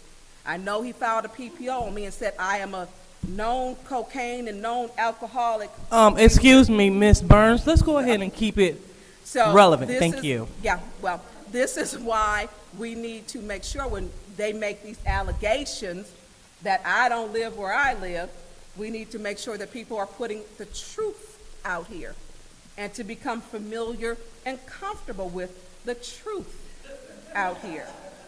And so that is what I will be doing. So I have no problem with myself, you know, at all. And so that's why I did not omit myself, although his residency has been brought into question, but I included myself too. So I yield the floor. All right, thank you. Anyone else like to speak in the first round? Absolutely. Go ahead, Ms. Mashat. So, once again, political games. Because there's no reason for my name to be on here other than someone is upset that people had something to say about where they lived. This is basically, and even though it's already public record, this is doxing in the sense that I just want to draw attention to you, where you live, and try and be funny. I don't understand why there's an obsession with harming people or putting people in harm's way or endangering people. But that seems to be a theme that keeps happening on this council. I have no reason to lie about where I live. My residency has never been in question. I'm on here simply as a byproduct of someone trying to be funny. I'm upset for the same reason you would be upset. Of somebody drawing attention to your address. Excuse me, can I bring you to order, Councilman Mashat? And as well as the person who spoke out, I didn't see you. Ma'am, no one's talking to you, please. And that was not you. It was not you. I know exactly who it was. It was not you. Okay, go ahead and give her a warning since you want to take somebody else's. Tanya Jones is saying it was her, but it wasn't, but she wants the warning. Oh, that's fine. So thank you, Ms. Jones. That's your warning. Now proceed, Mrs. Mashat. Again, it's all political pageantry. It's all a game every single solitary time. There is never at any point in time a wish to be professional, a wish to be courteous, or a wish to, at the very least, be humane and not try to endanger or ruin someone else's life. Like, it's old and it's tired and it's sad. Because when the second ward councilwoman's life was in danger, everybody made jokes. But then when the sixth ward councilwoman's life was in danger, all of a sudden she needed a police escort. It just keeps being game after game after game. Sitting up here trying to do my job, doing my best to be cordial and get along with everyone. But when you start playing games with my life and my personal safety, it becomes a whole other thing. And we both know that that person likes to play games with people's personal safety because she pulls people up to people's homes on live. And so this is just her once again trying to send people to other people's houses and play games with people's lives. It's too far. It keeps going too far. It's not, oh, I live where I say I live. I have nothing to hide. Everybody's address is public. But you are now trying to go a step further and draw attention. Again, my address, my residency has never been in question. This is me having to take a hit because somebody wants to play political games. It's sick, it's sad, it's immature, and it's dangerous. I yield. Anyone else like to speak in the first round? Madam Chair? Go ahead, Mr. Pfeiffer. Yeah, I'm kind of in agreement. I don't think anyone should be pinpointed out and named in the resolution. I mean, it should, I mean, make an amendment to have all council members and not just these. And I so move. All right, so there's an amended resolution on the floor to include all council members. All right, and it is supported by the councilman in the first ward. All right. Any discussion? Madam Chair. Go ahead, Mr. Pfeiffer. Just, so this is, I don't necessarily get the point of putting, your point of saying everybody's putting, this is asking for the Michigan State Police to conduct it. This isn't asking Facebook Live to do an investigation. So I don't see how asking the Michigan State Police puts your life in danger. I don't, maybe there's something I'm missing, but I mean, this is, I don't even know if they would do this, but I guess it's worth the ask to put any conspiracies to rest or anything like that. So I will support it if it's for all council members. That way we're not naming names and let the investigation go where they go. If there's council members, and I'm not saying there is, but if there's council members not living where by law they say they live, then I guess, you know, we let the state police investigate it, and it goes where it goes. You know, if I don't live where I say I live, then I should face the repercussions. So I'm all for it to be equal across the board, and you know, if they find that I don't live where I live, then there's repercussions to action. So I'm all for it, and I hope that you know, if we want to do this, we want to put the conspiracies to rest, then let's support it and ask the Michigan State Police to do across the board. And then, you know, if they come back with you know, no evidence on anybody, then it's a moot point, and people can stop bringing that up. So I'm all for this. Thank you. All right, anyone else in the first round? All right, seeing that there's no one else in the first round on this amended motion, I am definitely in full support of this. I am. And however, you know, because again, we have the state police, and they are the highest police within the state. So if they get down to the bottom of it, then I feel that we definitely have some answers. And so I also feel that we should couple this with the drug resolution, because this is the highest state police that can do the testing. So if we go ahead and do drug testing in addition to the address piece, I am all on board. So I would love to entertain that, so we all can shut everything down. We can shut down drug usage, allegations. We can shut down where people live and don't live. We Request can for kill. information. Yes, go ahead, Ms. Burns. I will submit to everyone my drug test I just took, and I'll give it to you to make sure you can read it. That's I'll give it out to of you. order, and that is, I'm bringing you to order. Do not use privileged motions in that manner. So, thank you for my time. So if my colleagues are willing to add drug testing to this, I'll be more than willing to support this. But again, we can't pick and choose when we want to put things to rest and we want to jump in without putting it all out there. So I'm totally with it. So Councilwoman Burns, I definitely support your resolution. If we just add drug testing of all 9 members Request for to this. information. Go ahead, what is your request? Is this a one-time, or is this, I mean, how are you doing this? Because there was a whole resolution. Oh, well, what we can do is, I mean, when we're good, we can call another recess, and we can go ahead and couple some things, talk to the attorney. Or how about this? You want to just send us the government ops just so we can make it one big, great resolution? No, it needs to be separate. I'm not against drug I'm not against it, because I think some people should be drug. Okay, so there's definitely not a back and forth. So these are two- use that Yeah, on your time. I'm All right, for and it. so back to my I'm time. for it, 'cause I can Okay, pass so it. ma'am, Request for that's your information. warning. I appeal the ruling of the chair. That's fine. I appeal That- the ruling of the chair. That is fine. So Councilwoman Burns received a warning, and she appealed the ruling of the chair when the chair was trying to continue her time and was asked. And does she have any support?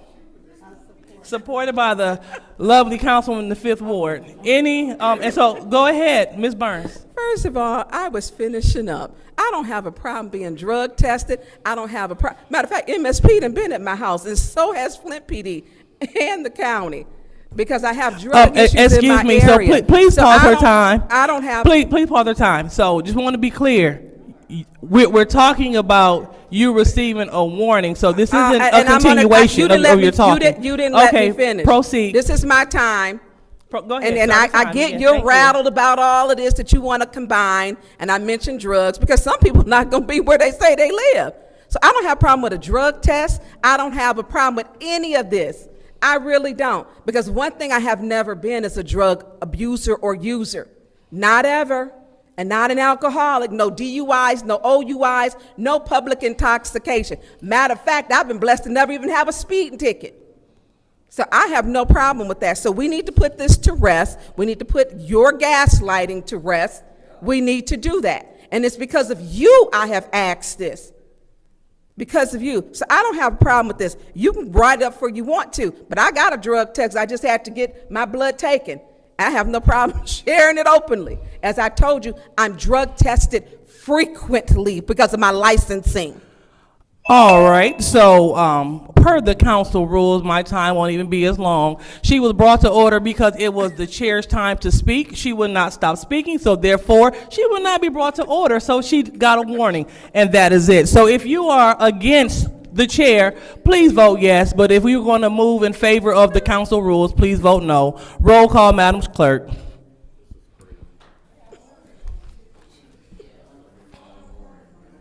Mr. Wood, that's your warning. It's not crazy. It's rules. Proceed, Madam Clerk. Mr. Alamin? Dr. Lewis? No. Ms. Johnson? No. Ms. Priestley? Nope. Ms. Winfrey Carter? Yes. Ms. Burns? Yes. Ms. Mashat? No. Mr. Pfeiffer? I abstain because I have no idea what's going on. Mr. Jarrett? Yes. The vote is 3 yes, 5 no, 1 abstention. Vote is 3 yes, 5 no, 1 abstention. That warning is upheld. So again, just want to remind colleagues as well as people in Request the for audience. information. Go ahead. What's your request? What is the proposed method for testing for the drugs? Well, we will have to revisit that resolution. So again, if you want to take the time to work on it now, we can, but we can revisit that resolution. So if we just send this to government ops, then we can work on both, get a nice resolution and get it going. So, there's many methods. You can do what? Hair samples. You can do urinalysis, different methods you can use. And it's a difference between a drug testing and drug screening. So I want to make that real clear. A drug testing and drug screening is two totally different. So I think we should be very specific when we say that we're testing for specific drugs. All right, so I'm going to go ahead and yield the floor, and we are in the second round of the amended motion. Anyone else? Madam Chair. Request for information. Hold on. What is the motion? The motion is to have everyone's address on the floor. Okay. But Madam Chair. Request for information. She had Go a ahead, request. Madam Clerk, go I ahead. just wanted to clarify, because you had, your original motion was to add this, and then a motion was made to amend. If the motion to amend, if you're operating under that, there is no discussion, so I just was continuing under adding it to the floor with that amendment, because you haven't technically added it. So if you add it, we're going to add it with the amendment. So the motion on the floor is to add this to the agenda. with the change in language. Right. Right, so we are at the point of seeing if we're going to add this to the agenda, add the amended one to the agenda. So you said there's no discussion on that? No, if you had, a motion to amend, there's no discussion. But you haven't added it, you haven't voted to add it in the first place, so it would be added with the amended language. So you're still on a motion to add it to the agenda. The rules don't speak to add-ons, so we're just going with the standard motion, the 5 minutes, 3 minutes rounds. Okay, you said the rules do not speak to the add-on, right? Your rules do not speak to add-ons, that's All correct. right, Ms. Priestley, could you please make a note of that? I absolutely will, thank you. Absolutely. All right, so we will go ahead and just stop right here, and we will go ahead and call for the vote on this amended motion. So this is the motion to add all council members. Point of order. Go ahead. We did not get a second on your motion, I don't believe, did we? Yes. Yeah, we did. Oh, okay, I'm sorry. All right, so we're going to go ahead and we will do a roll call vote for the amended motion.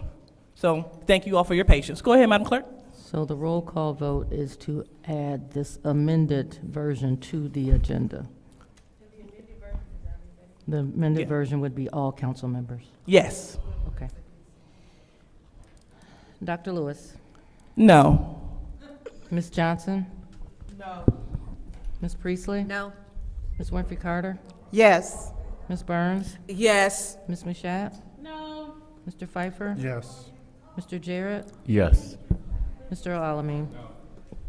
The vote is 4 yes, 5 no. The vote is 4 yes, 5 no, so the amended version has been shot down. Excuse me. Madam Chair, I'd like to make an amendment to this and for it to just be for Councilwoman Tanya Burns' home. Oh. Support. Okay, so there has been an amended motion to have this lovely resolution crafted by Councilwoman Tanya Burns for Councilwoman Burns. And I heard support from 2 different wards. I'll go ahead and take support from the first ward. So since there's no discussion, roll call, Madam Clerk. And the roll call, Madam Clerk, is to have a state police investigation of 6th Ward Council Member Tanya Burns. Roll call, Madam Clerk. Ms. Johnson? No. Ms. Johnson? She already said no. She said no. She said no. She didn't get your vote, she's looking at you. I said no. She said no. This is crazy. Ms. Priestley? Yes. Ms. Winfrey Carter? No. Ms. Burns? Yes. Ms. Mashat? Yes. Mr. Pfeiffer? No. Mr. Jarrett? No. I'm sorry. No, I'm sorry, Mr. Jarrett? No. Mr. Alamin? Dr. Lewis? Yes. The vote is 5 yes, 4 no. The vote is 5 yes, 4 no. That motion failed. So we are back to the original motion. I'm sorry. Wait, what Madam happened? Chair. That passed. Hold on. That passed. Sean 1, didn't 2, vote. 3, 4, Oh, 5. I voted on it. Oh, you voted on it? She Of course voted I yes. did. I have nothing to Oh, hide. I'm sorry. I didn't hear no, that. sorry you are, but Okay. no problem. No. no problem. Excuse me, Ms. Burns. You will exercise decorum as you teach the young people how to act, per you. So we will do that. So could you please read it, Madam Clerk? The vote is 5 yes, 4 no. All right. So the vote is 5 yes, 4 no. That resolution passes. All right. All right. So thank you. Madam Chair, Yes. Go ahead. the motion was to add it to the agenda. Yeah. To add to the agenda. I'm sorry, to add to the agenda. And so that'll be add-on number 1, and we can add this. We can add this right before, as the first resolution. So add-on number 1 is the first resolution.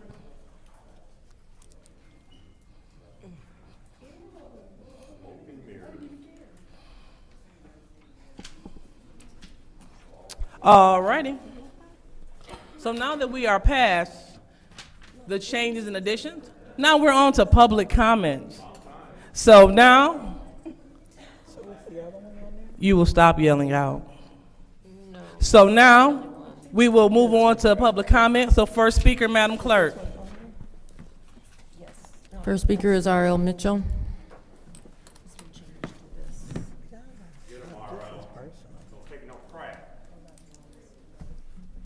Hello, I'm R.L. Mitchell. For the record, about this sewer situation over there about Miss Byrne neighborhood, Council 6, she says she ordered one of them pumps to pump out stuff. That's just like these new business people's coming to Flint. We had 900 peoples over in 3rd Ward, and I'm over there on 3rd Ward, and May set it up, and they had them sewer peoples coming to my house and get cut roots out of my, but now, my faucet broke. I was trying to change it. I just left it on the counter because when you try to tell somebody to fix it, they get worse.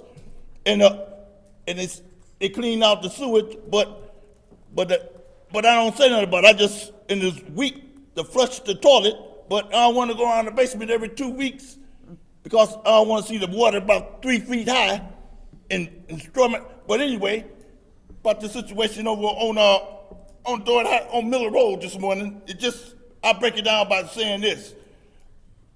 In Ward 1, my significant other wanted me to rake the leaves, and she said, you want the money or want to go out to dinner? I wanted to go out to dinner because I wanted to be like a romance. She married, but I wanted to see how it feels to be married, be romancing again. But she wanted to go to the Outback, but then she said, would you want to go to High Hop? I said, yeah. High Hop, I went and got breakfast, and she ordered a steak, but the steak was iced in the minute, and the woman gave, the pancake was out of breakfast, and the pancakes, the woman said, she said, where's your, the steak was frozen, she couldn't even fix the steak right, and she ordered more breakfast and put it on my plate, but that was Friday. But Monday, the day, I was going to go out there and eat the pancake, but I went to Bob Evans because it was too far to walk. But they cooked my pancake raw done and the eggs, and then they asked me I said, not better than IHOP. And then the black woman said, you done messed up now, sir. The girls, she was the manager, looked like little kids running the place. But that's just like the situation in Flint. Every time you try to do, we were already selling that plumbing stuff. Then every time you try to go fix it, you mess up stuff like you're trying to mess up Madam Burns again. And like, getting to one thing, the 2nd Ward woman over there, Big Boost, always doing stuff to people who are helping people in Flint. Like Karen Weaver she got all the documents, and you up there trying to, ask the 3rd Ward question, scared him up, and I vote putting Madam Burns all in, and she gonna come out of pure gold. Let the Michigan State Police checking out stuff like plantation junk, we ain't no pushovers in Flint. Got that for the record. Stay tuned, New York. All right. Next speaker, Madam Clerk.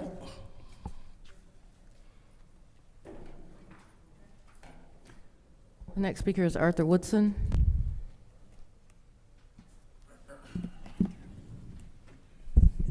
And be ready to come up here and speak about real issues, but get caught up in all this hoopla. Leon, man, you should have stepped down like the average politician do when they get charged, not convicted, but they get charged. Somebody over in Detroit just got charged with DWI, and they resigned. All politicians resign when they get charged, not convicted. You are innocent until proven guilty, but you are charged. It wouldn't be this much disruption if you would have resigned, because what I have seen looks factual. There is somebody else staying at 606 Mott. On all the PPOs, you have Mount Morris. I mean, it's a lease, it's receipts. Those are factual.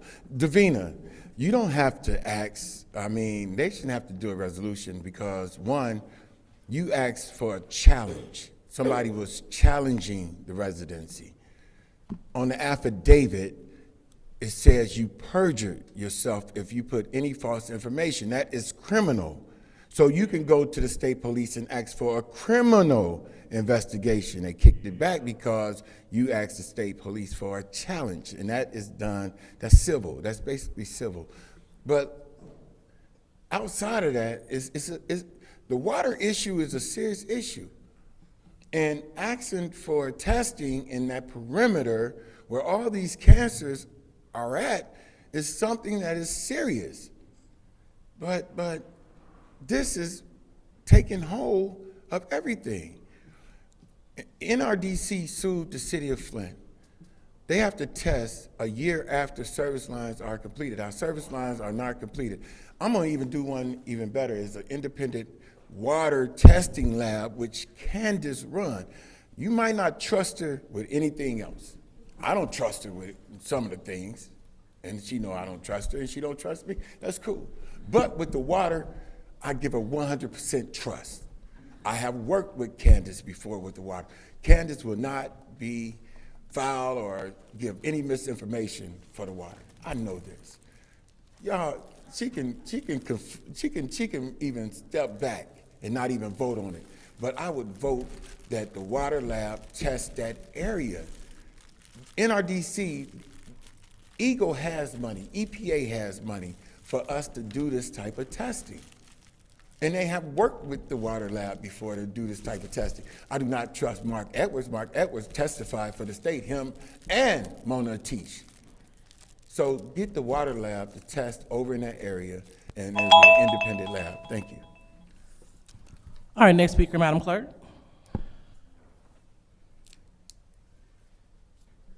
Next speaker is Stanley Wood.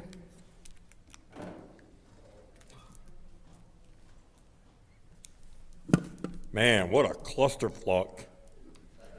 The difference from the first meeting to the second meeting is amazing. First meeting went really well. Councilwoman Burns, I know you ain't got no problem. I mean, who was crashing out on your couch with her narcolepsy? She knows where you live. Hey, point of order. What's your point? And go ahead, Ms. Machette, what's your point? Would you please stop the clock? 2 minutes, 45 seconds. What is your point? We can't be talking about people's medical conditions. You are absolutely correct. And so, Mr. Wood, with Order. Point of order. what I is your didn't say point? nobody's name. He didn't violate any rule or curse or anything else. This is public speaking. You are absolutely correct. But I just want to just bring this to the floor because we want to make this a respectful place for all. Because we want to make sure that we don't violate HIPAA. That's the reason why they don't want to give us the address. So, Mr. Wood, respectfully, if you would not talk about my medical condition publicly, I will appreciate it. Thank you. We'll see. But feel free if you want to. Go ahead. I should have more time than that, too. 2:45. 2:45? Okay. So go ahead and give him 2:45. Thank you. So this crook we have for a mayor, not the lawyer, sorry, city attorney. At one point, he asked Wintis Hall to use her mother's address to run for a position. So we know he's crooked. I know of at least 5 people sitting up here right now that there's a question on residency. 5 of you. Whether it's residency now, whether it's residency if it met the requirements to run, stuff like that. I know some of you all don't like Art. It's a personal thing. But Art knows what he's talking about. And you guys need to listen to that. But I know it's hard to swallow your pride when you got to prove who the alpha male is running these shows. Councilwoman Johnson, good question on the opioid money about the county and what they're putting into it too. That was a really good question since some of this may go to the county. For Councilwoman Priestley and Councilwoman Burns, thank you for answering me about the school district. I know we're pretty much screwed on that.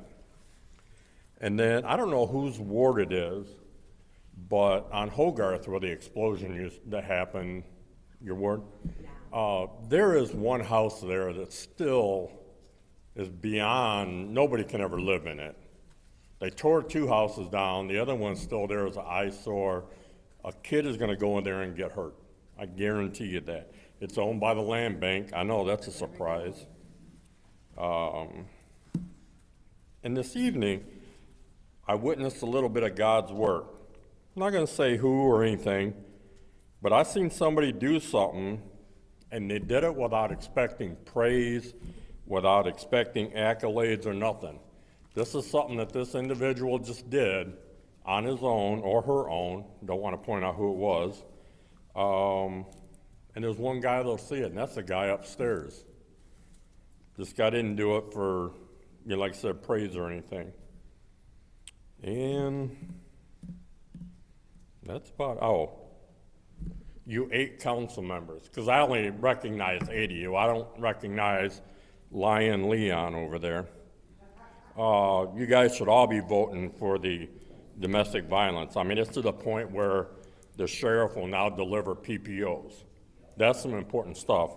I wear purple. I've lived through domestic violence in my family.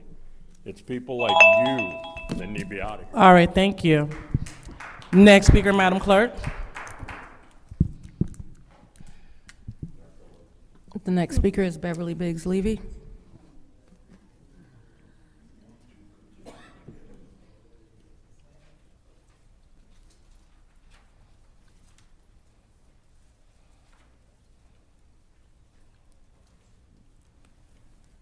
My name is Beverly Biggs Levy.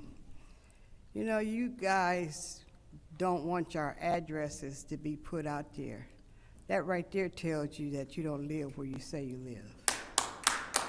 But you voted no for your address to get out there, but you voted yes for Tanya's. That's the most stupidest stuff I've ever seen in my life. You know, I know Tanya voted for it, but you know what?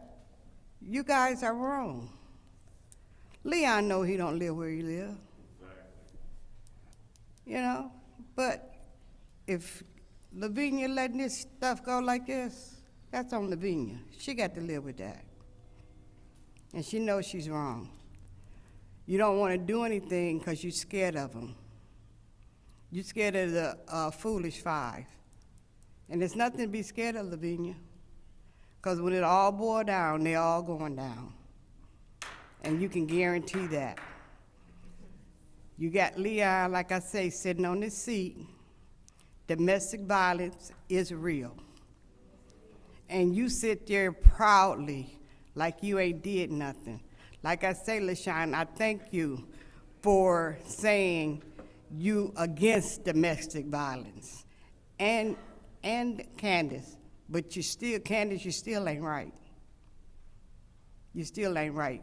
You don't want your address put down there, but you want to make sure Tanya get put on the board.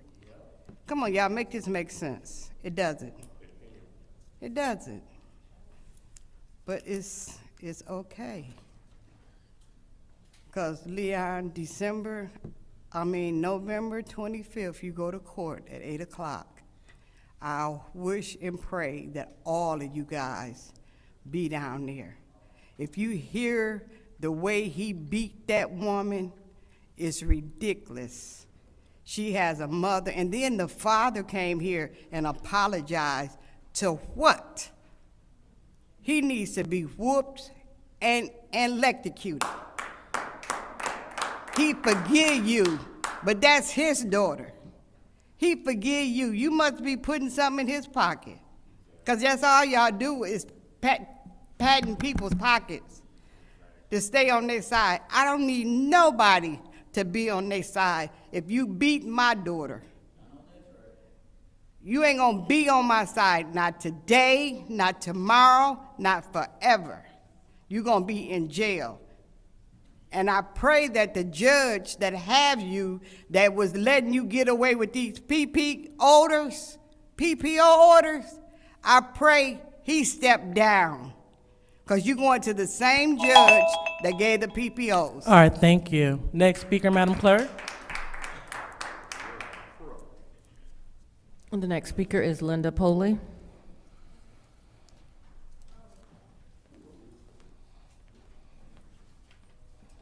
Am I close enough now? Okay. Go ahead. I would like to kind of pick off where I left off. I think that there are solutions to some of the rumors and innuendos that will spread about this money, as they did about the ARPA money, as does with many, many things that come before the council when it comes to the opioid funds. I have a request. I think every quarter, maybe 3 weeks after you get your reports, you have a special order in government ops where the people from the coalition can appear and answer any questions you have and give a verbal report on what programs are out there. People are not going to read those financial reports. But I think in the interest of transparency, having people appear before council, as I said, to make a presentation and answer questions, would go a long way toward tapping down the conspiracy theories. Also, you're going to learn a lot more. That was really my request. You have the obligation to investigate and monitor the business of the city. That doesn't mean interfering in administration. That means keeping an eye on what's going on so you can intervene if there is a problem. To that end, and I'm concerned that there might be maybe some interference with administration, is I would recommend that you appoint one of your members to be the liaison with the coalition, to perhaps relay questions. This is not a HIPAA violation, or not HIPAA, of course, this is not an open meeting violation. Just if something comes up between these meetings, have one person. It's much easier to have one person than to have 9 people calling you. That would call the designated representative of the coalition, and the designated representative of the coalition have one person they can call if for some reason they need to communicate with council. Part of the problem with ARPA has been that nobody really knows what's going on. That's because there has been very little on the website. So if it is public, if everybody knows, there shouldn't be anything to hide, but it will be much harder to hide if there is. Thank you. Oh, and thank you for sending this to council, and I believe you're going to pass it unanimously, and that is great. Thank you very much for that. Thank you. Next speaker, Madam Clerk. The next speaker is Tanya Jones.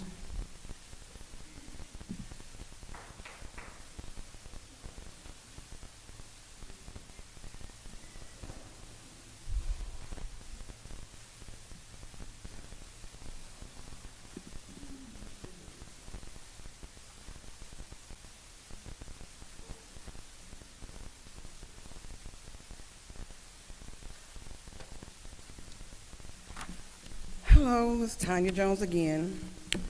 I'm advocating for my son that's part of the opioid crisis.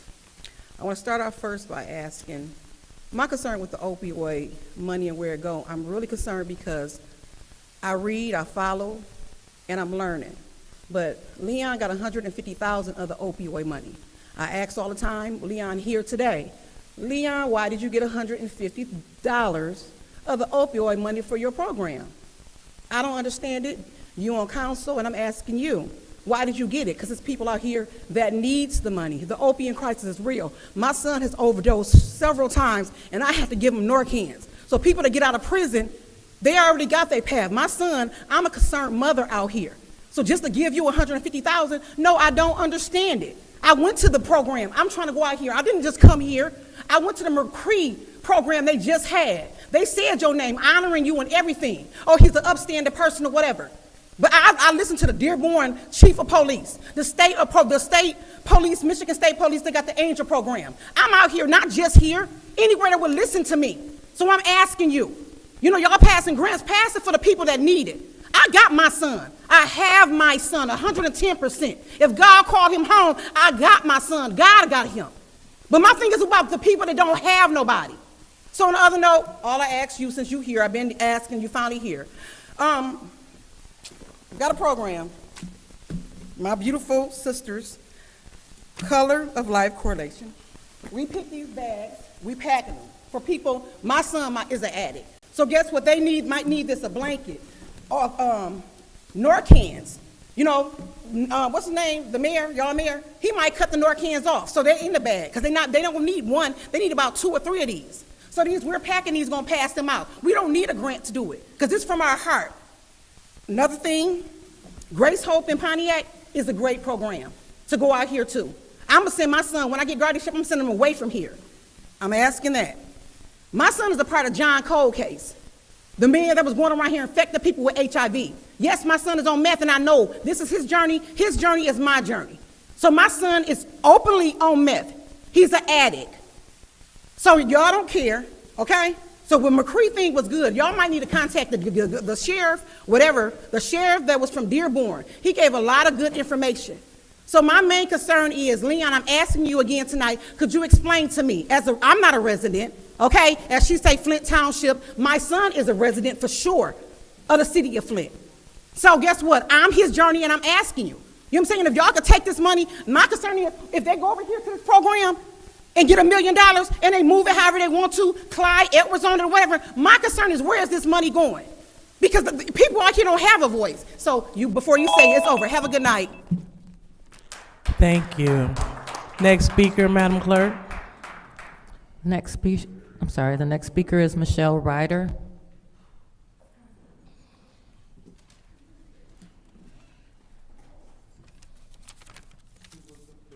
Hello. My name's Michelle Ryder. I'm here to talk about the opioid funds. I've served on the Genesee County Opioid Executive Committee for the past 2 years, and I'm also an opioid overdose survivor. I'm alive today because a paramedic broke down a door to administer Narcan to me when I stopped breathing.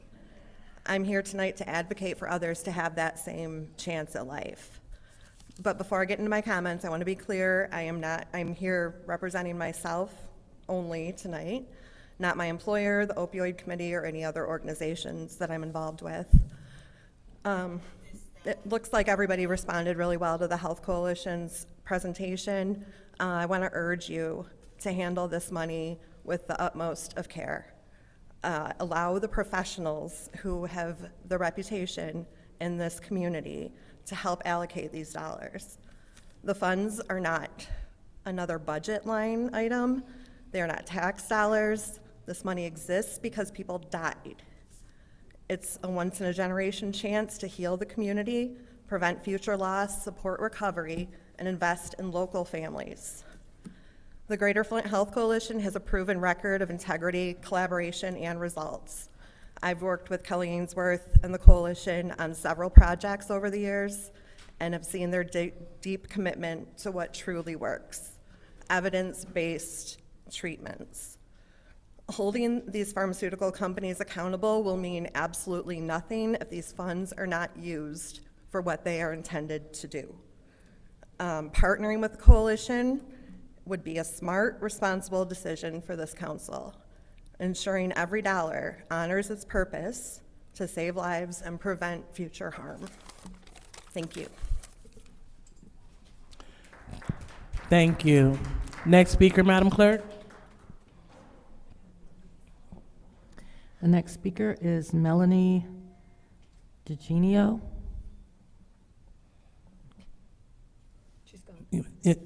She's not here. The next speaker is Bill Kessler.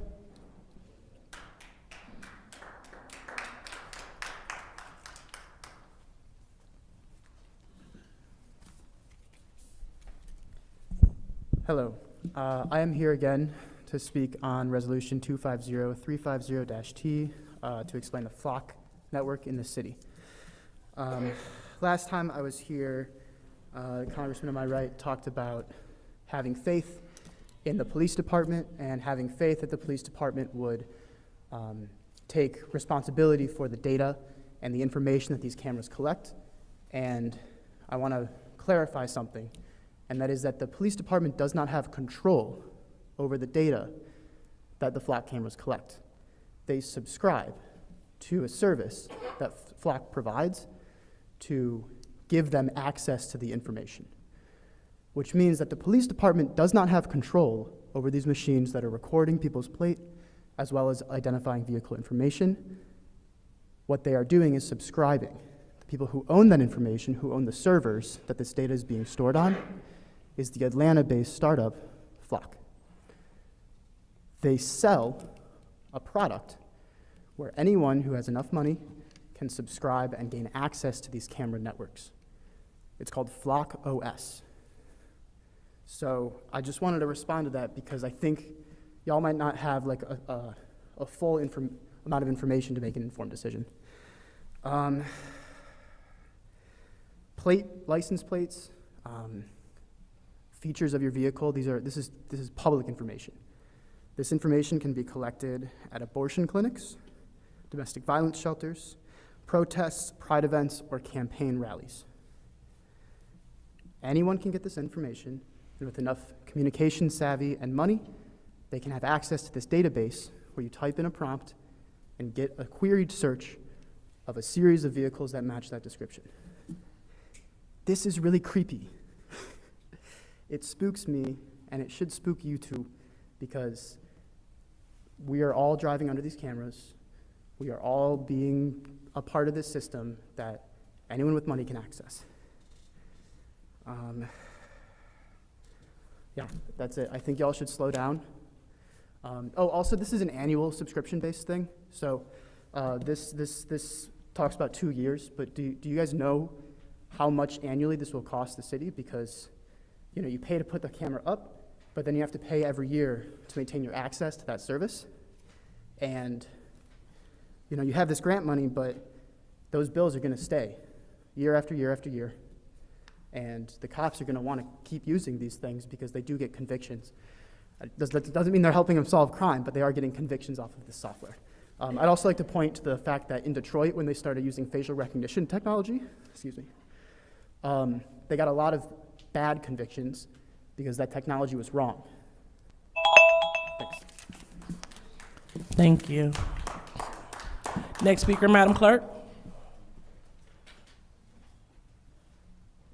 Next speaker is Aaron McClelland. Aaron, I don't believe they're The here. next speaker is Sarah Houston.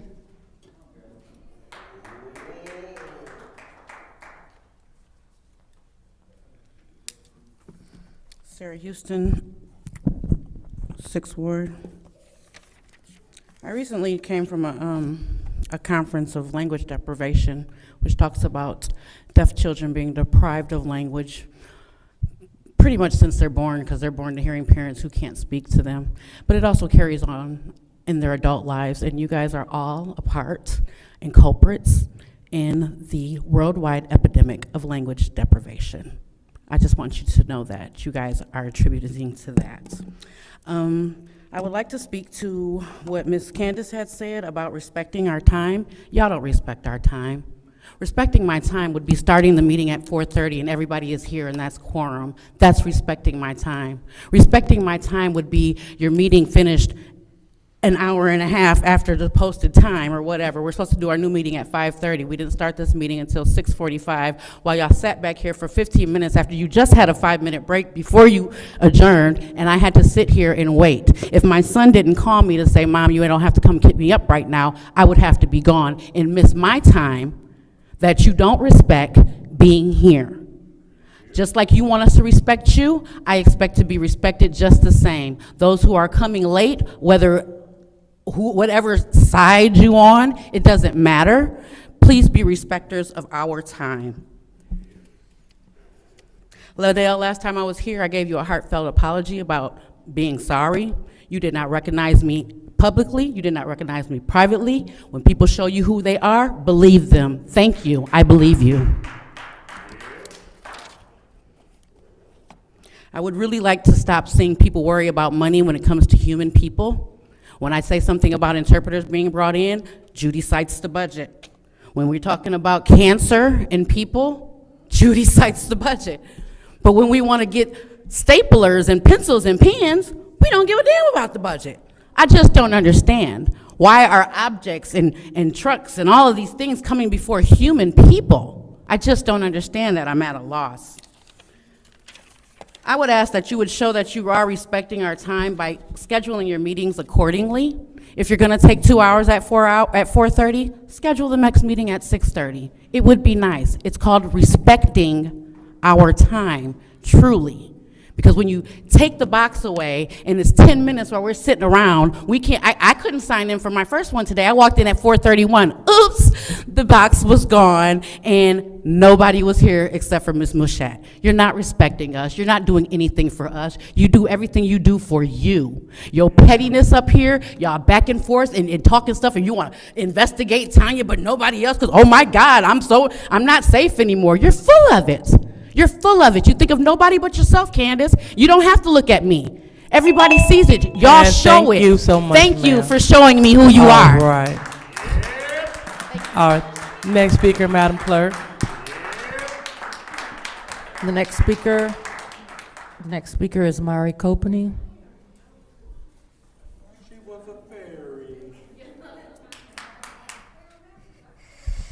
Okay, hi everyone. You know, y'all missed me last week. Well, I'm back and I got a couple of things to address.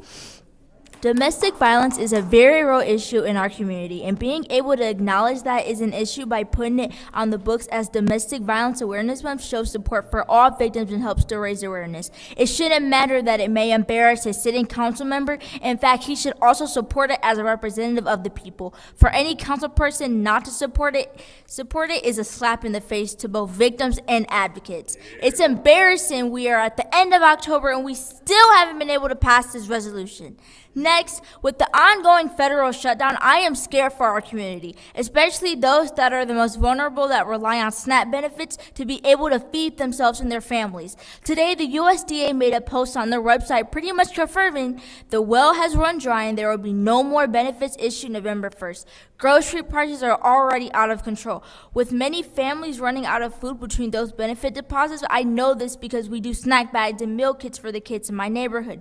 The past 6 weeks, we have seen a huge surge in families needing help. We went from seeing about 40 kids a day, 40 kids a day to about 60 kids every single day, with many of them needing meal items and not just the usual snacks. Other local groups like Well of Hope is also seeing more traffic at her food pantries that are around town, and this is ahead of the benefits not being issued. It's only going to get worse. I know there was a huge push to get funding to the grocery store, but since that didn't pass, I suggest we get some of those funds into the food pantries and food giveaways to make sure that they can help meet the needs of our community. Okay, and now on to something a little bit more positive. I want to shout out everyone that has been doing trunk or treats around the town for the kids. It's refreshing to see people stepping up to make sure that the kids here are safe. Also, tomorrow from 5 to 7 at the venue for all occasions on Saginaw and 12th, I'm giving out over 200 costumes free for kids under 12 years old. So if you know any kid that still doesn't have a costume,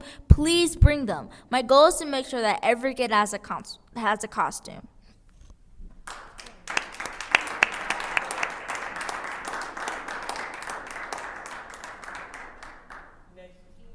Next speaker, Madam Clerk. The final speaker for this meeting is Ms. Jackson.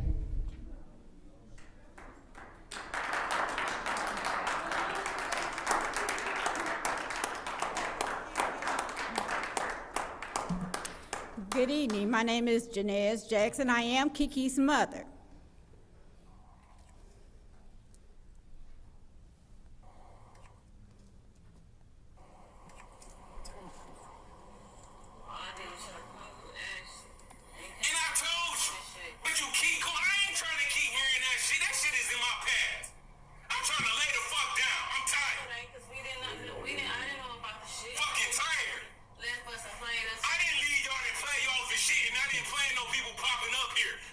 Trip was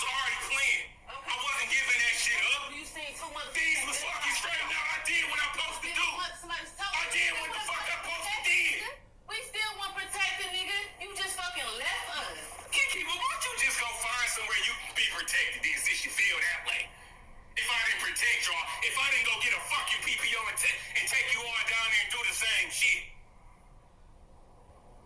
You come back on some bullshit. Just the picture she got with you on there. That's the date you fucking with. Damn, man. Sick of this motherfucking shit. Leave me the fuck alone.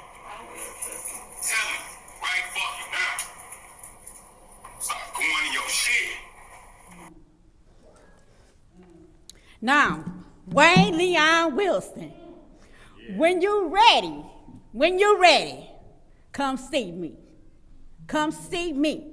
You coward, demon ass nigga.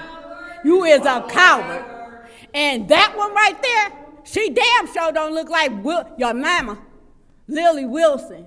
Why she over protecting your ass? Excuse my French, but I'm telling you like it is. And since you want to send pictures of my kids and everybody else, come on. And y'all talking about the residents, he know where everybody stay at.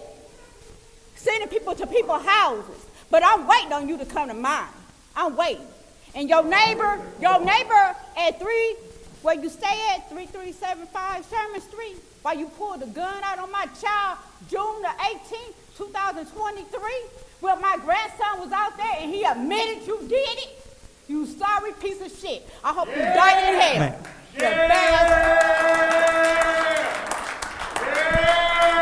All right.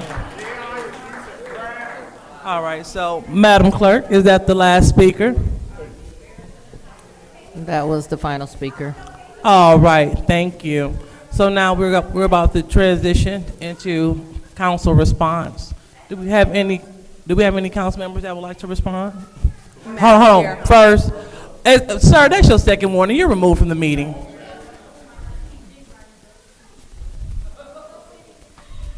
So now it's time for council.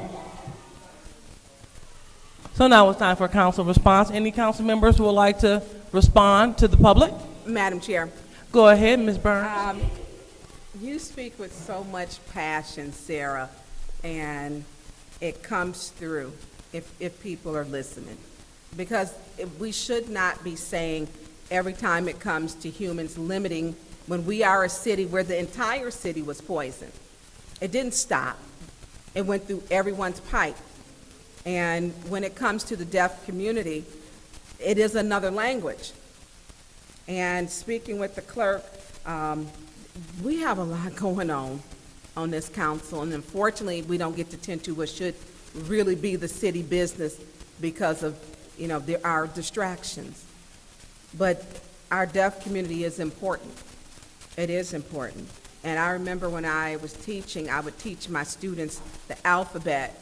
I was teaching kindergarten, and I taught them in sign language. And it was fun for them, it was fun for me, because it's another language. But too many times, if it's something I'm asking for, you have they won't do it. To ask to have that to be expanded, it should be done, because we have a problem in that entire area. And so it shall be done. I did get the map over to the city attorney with the help of the gentleman who was up here, because our maps are down. And so there's a lot. But keep speaking, because you're speaking for a community that has a communication barrier. And it needs to be, you shouldn't have, I believe if you want to come, you shouldn't have to call ahead. I do believe that, because it's oftentimes, when I used to come before I was on council, I did not call ahead. I just showed up because something freed up in my schedule. So to everyone else, thank you for coming and sharing. We only get 2 minutes. Yours right there, is it Kelly? Not next to you.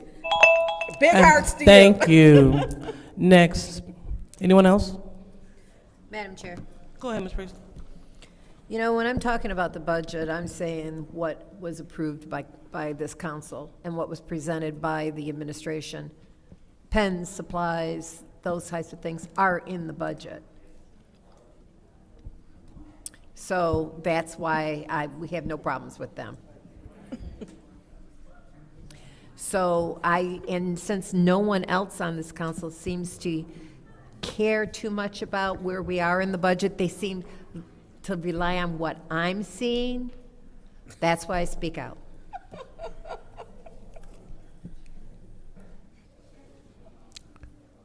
All right. Anyone else would like to speak during council comment? Madam Chair. Go ahead, Councilwoman in the 7th Ward. Thank you. I want to remind residents that as of today, the meters in front of City Hall have 30 minutes of free parking for residents who are coming in to take care of bills that they have in this building. Myself and Councilwoman Johnson worked on this with the DDA and the mayor to ensure that as residents come in to City Hall to take care of their business, that they have the time they need. It's a long walk for some of our seniors who choose to come down here, and also sometimes people just need to come in really quickly and take care of something. And so they may not necessarily need, or it's just easier for residents if they have that 30-minute reprieve as they come to take care of business. So parking in front of City Hall only, you have that free 30 minutes if you're coming to handle business inside of City Hall.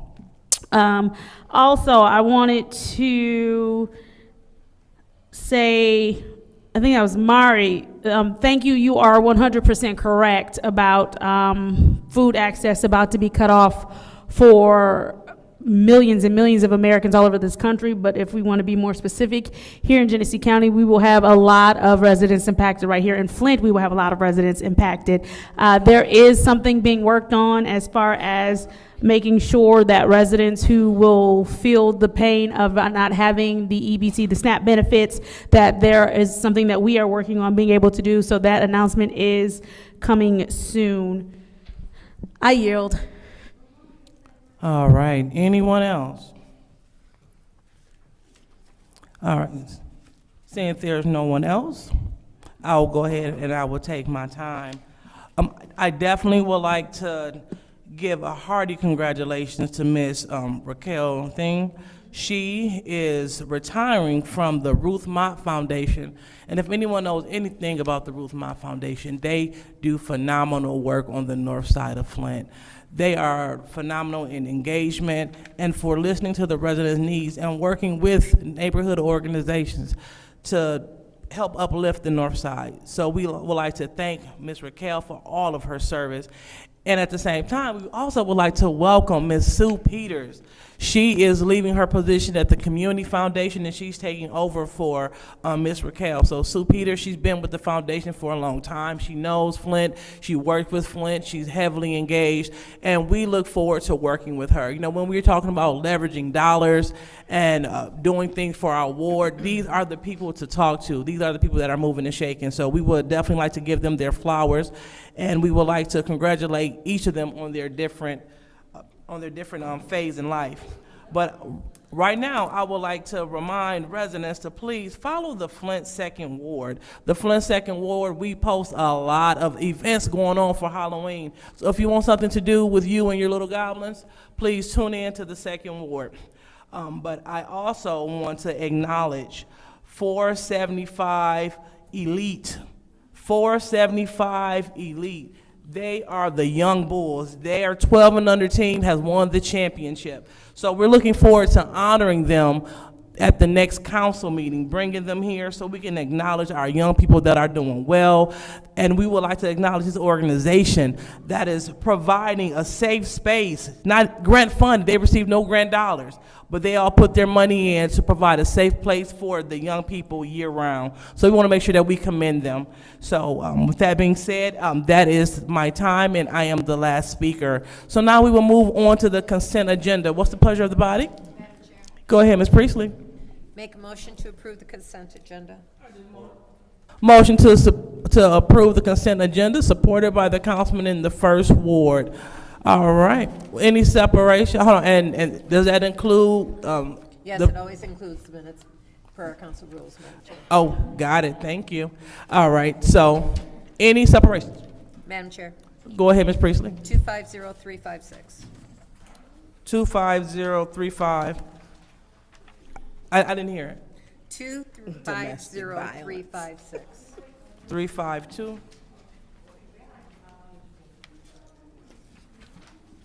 Page 4. Oh, okay. All right, got it. All right, that it? Yep. All right, perfect. All right. So, with that being said, we're going to pass a consent agenda with the exception of Resolution 250352. Roll call, Madam Clerk. 356, Madam Chair. Go ahead. 356. 356. 356? 250356. 250356. Oh, I'm sorry. I thought you said 352. All right, got it. Okay. Is that it? Yep. All right, thank you. All right, so we are going to pass the consent agenda with the exception of Resolution 250356. Roll call, Madam Clerk. Ms. Priestley? Yes. Ms. Winfrey Carter? Yes. Ms. Burns? Yes. Ms. Mashat? Yes. Mr. Pfeiffer? Yes. Mr. Jarrett? Yes. Mr. Al-Alamin? Dr. Lewis? Yes. Ms. Johnson? Yes. The vote is 9 yes, 0 no.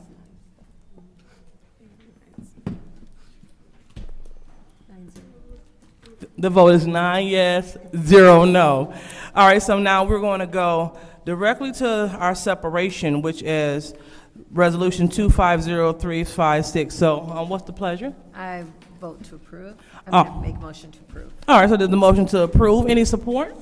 Supported by the councilman in the first Madam ward. Chair. Any discussion in the first round? Madam Chair. Go ahead, Ms. Priestley. You know, on Wednesday, I said I wasn't going to support this because it was directed and discussed about a specific individual. The more I thought about this and the more I thought about another resolution where we were designating a specific month as a special month, I'm not going to vote for any of these anymore. I'm going to blanket no vote for any special months recognition. I don't care what they're for. I looked it up today. There are minimum 7 different things we could declare this month for. 7. And I'm just not going to do it anymore. So I am voting no on this because of that, not necessarily the other. Thank you. All right, thank you. Anyone else? Madam Chair, Go ahead, Ms. Burns. I will absolutely be supporting this because there are women in this auditorium, our chambers, who are victims, now survivors of domestic violence. And so I am supporting it. I will continue to support women, and we'll also have men. I've had men contact me that they were victims of domestic violence. So when we talk about domestic violence, it's serious. And we know that African-American women are more likely to be killed by their abusers and attackers than anyone else. Inside of the resolution, didn't have anyone's name. It's speaking to the month. We had Princess Williams, who was killed. She called the police on a Friday, and on a Saturday, he held her hostage in the park, told her he was going to kill her. He was going to kill her. The next day, he took her to the house. She begged for her life for over a day. He took her to their apartment or townhome, and he killed her. She left behind a 2-month-old baby.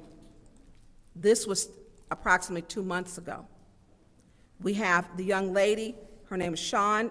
We had the gentleman who had gotten out, and he got out. He choked her with a belt, cutting off her breathing, dismembered her body, cut her up, put her in a trash bag, and then he left her there in the apartment.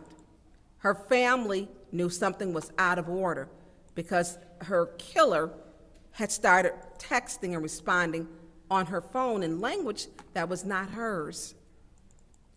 He was later found with another woman that he had been seeing besides his wife. He had just killed his wife days before, who he lived with.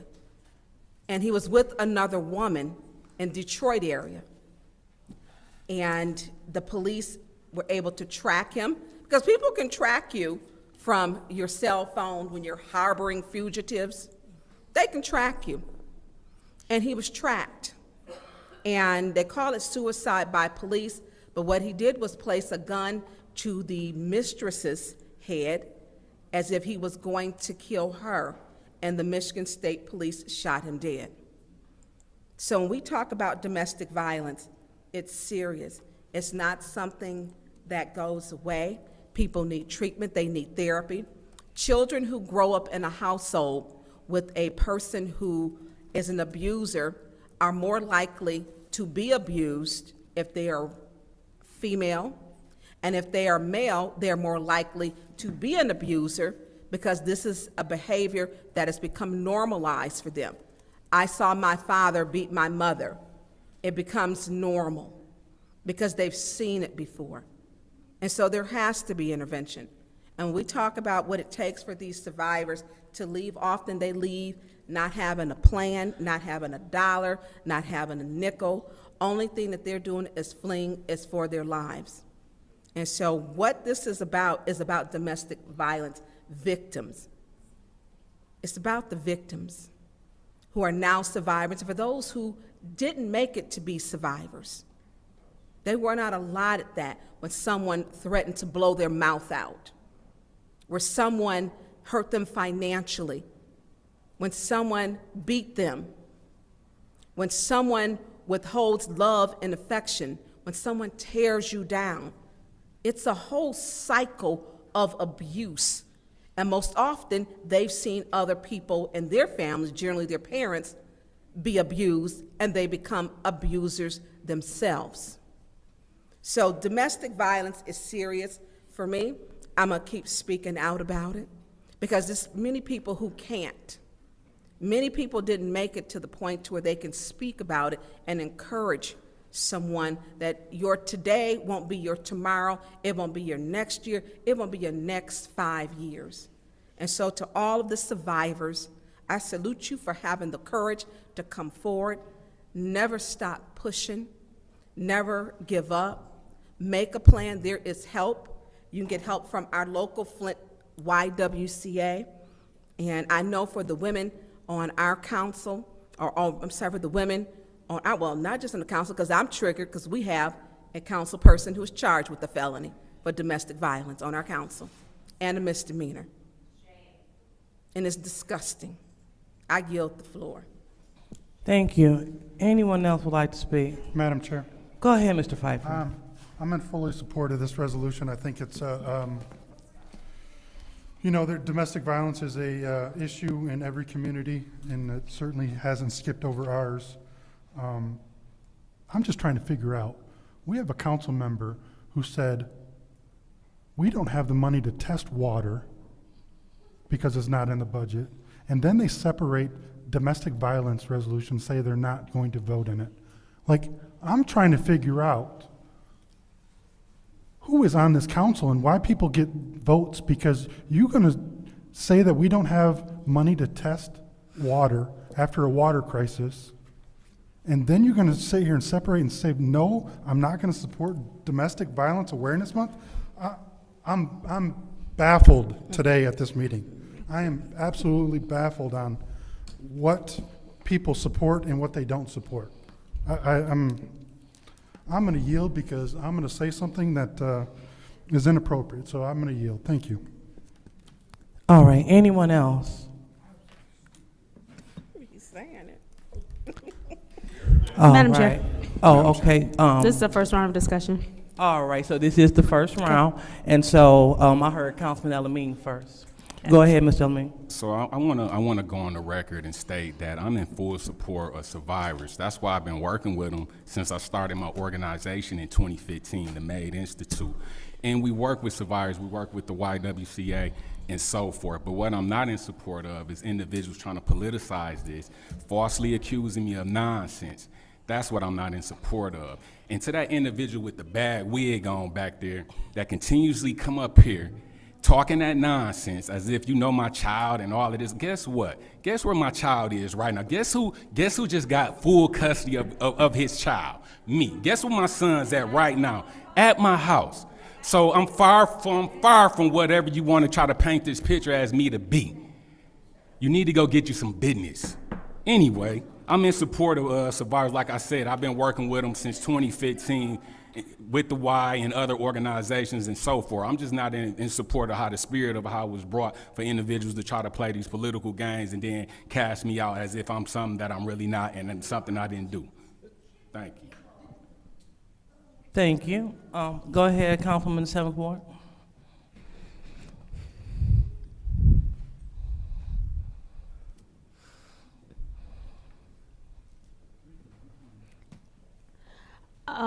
Obviously, this is something that everyone is very passionate about.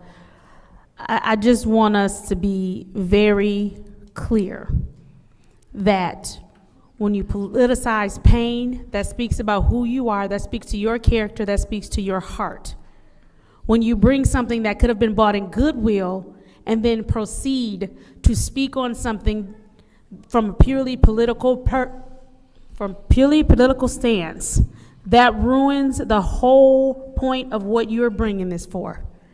I am in full support of those who have been affected by domestic violence. I think that this month needs to be highlighted. I think it needs to be uplifted. I think the residents in our community who have gone through it, the residents in our county, the residents across the country, all need to have an acknowledgement of support from us about what happened to them. I am going to support it because of them. I'm not doing any of this political stuff when it comes to people's pain, people's tragedies, people's trauma. That's not okay. It's not fair to them. It's not right. At some point, you have to learn to put the politics aside and really focus on the people and the reasoning. If this was brought in good faith, then you don't need to tamper with it or make it look bad because you're bringing up other things simply because you have a vendetta against a colleague. If it is about the people, let it stay about the people.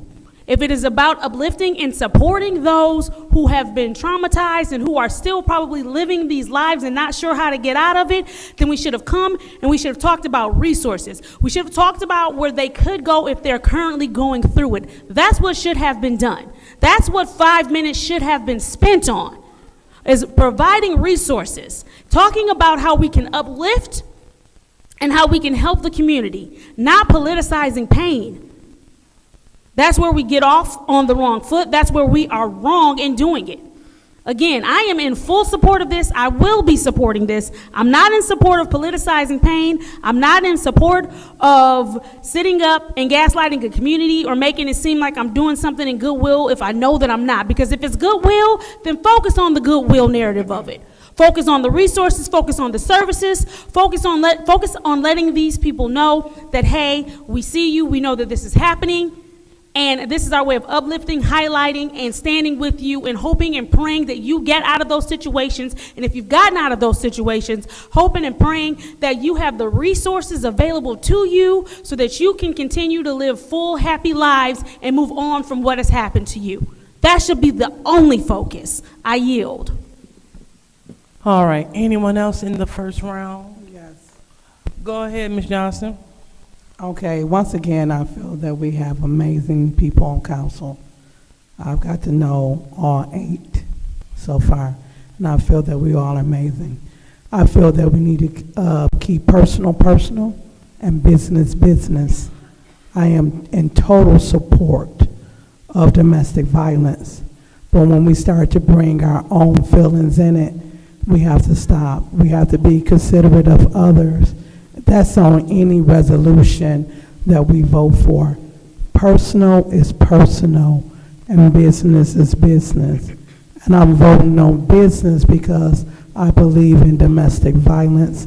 I know too many people. We can go back from my grandmother was in a domestic violence relationship where her kids was beaten and she had 11. And therefore it is taught behavior. At the end of the day, again, personal is personal and business is business, but I will stand on domestic violence. And I think if we all come together as a council and stop talking about each other's personal life and do the business of the city, we will be able to get done in a timely manner. Thank you. Thank you. Anyone else in the first round? Okay. Anyone else in the second round? Okay, seeing that there's none, I'll go ahead and I will take my time. Councilwoman Priestley, I definitely understand where you're coming from. We have brought forth a lot of, well, I'll say quite a few resolutions that commemorate months, you know, but there's a method to the madness. Like, for example, we have the Park and Rec Month, which we declared in July. and that was near and dear to me and Councilman Murphy. But what we learned to do was, we just don't commemorate it with words, we commemorate it with action. So Councilmember Murphy, he had a musical celebration in Dewey Park in commemoration of this. In July, I support people like Mr. Larry White, who put together a fabulous 4th of July in the park every single July. So that's how we commemorated July for Parks and Rec Month. For African American History Month, what do? We just didn't bring it to the floor. We have a program where we have youth write essays, and they be awarded money for their efforts talking about their culture, commemorating African American History Month. Then for the Women's History Month, you have been at every single one, giving out awards. That Women's Empowerment Brunch, that was spearheaded and fueled off of making March officially Women's History Month. And also September, we talking about Fire Safety Month. What do we do for that month? We do a big smoke detector push. In addition to, we go out and we have schools come in and we teach them fire safety. So what's the moral of my story? Is that whenever we have a special month, we commemorate it with something and not just political rhetoric. And so I'm totally in support of domestic violence victims, so much that I was a part of dedicating a room at the YWCA, the General Lauderdale room at the Y. So, as someone that puts their time and their money where their mouth is, I'll definitely support it. I will support it in not only word, but deed. If Councilwoman Burns will match my $50 donation to the YWCA. Because this right here is how you support domestic violence victims. You put your money where your mouth is, because they need supplies. They need support. Request for information. Please stop my time. Please, ma'am, you're out of order. Go ahead, ma'am. You're removed from the meeting. All right. So thank you. Ma'am, go ahead. Okay, that's your second warning. Thank you. So go ahead. Go ahead, Councilwoman, the 7th Ward. I'm sorry, I was trying to understand what you were donating to. I can't hear you. I was trying to understand what you were donating to. Why? I was trying to understand what you were donating to. Okay, yeah. So in commemoration of Domestic Violence Month, I will support her resolution if we just don't do it in word, not in a politicized manner, but if we physically show that we're standing on business with domestic violence. So I want Request for information. Yeah, so that's not my time. I'm asking a question. Right. Request for information. Right. So I want to make sure I answer your question. So this is going directly to the YWCA to support their programs for domestic violence victims. Request for information. So, what is your request? So you're saying if I will donate or match your 50? Mm-hmm. I've matched it by 1,000 because I've got the victim. I'm supporting and paying for her attorney. That your abuser next to you. I'm paying for her attorney. Excuse me.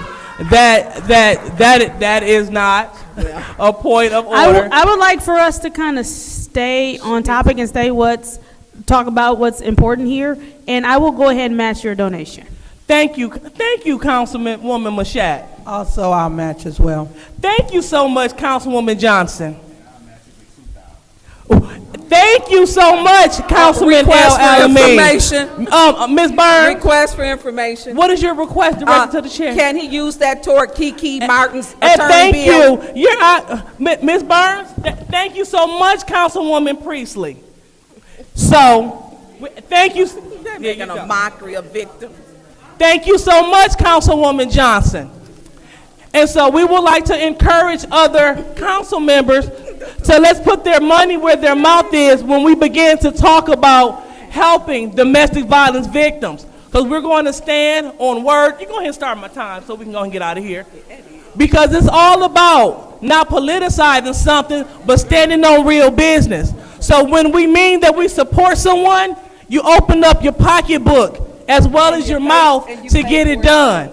So, I got you change, Kim. I got you change. So thank you so much, Councilwoman Machette. This is how we support victims in real time, in real life. And I want to encourage those that are listening and those in the audience, please make a contribution in honor of Domestic Violence Awareness Month to the YWCA, because they have the population that we are going to support with this ordinance. So with that being said, we're going to go ahead and we're going to call for the vote. All right. Point of order. What is your point? I'm going to say we're getting into ethics violations by saying you're voting for something if you receive money. Madam Attorney? No, that's fine. That's I'm fine. just- That's fine. So just know that this resolution, I mean, because Councilwoman Burns, she's not putting any money up, but for those that are serious about domestic violence, this is going directly to the YWCA to support domestic violence victims. So with that being said, roll call, Madam Clerk. Through the chair, could we just have the resolution read back that you're voting on? Yeah. You said read back the resolution? Yes, please. Sure. So we are looking to vote on Resolution 250356, recognizing Domestic Violence Awareness Month for October 2025. Roll call, Madam Clerk.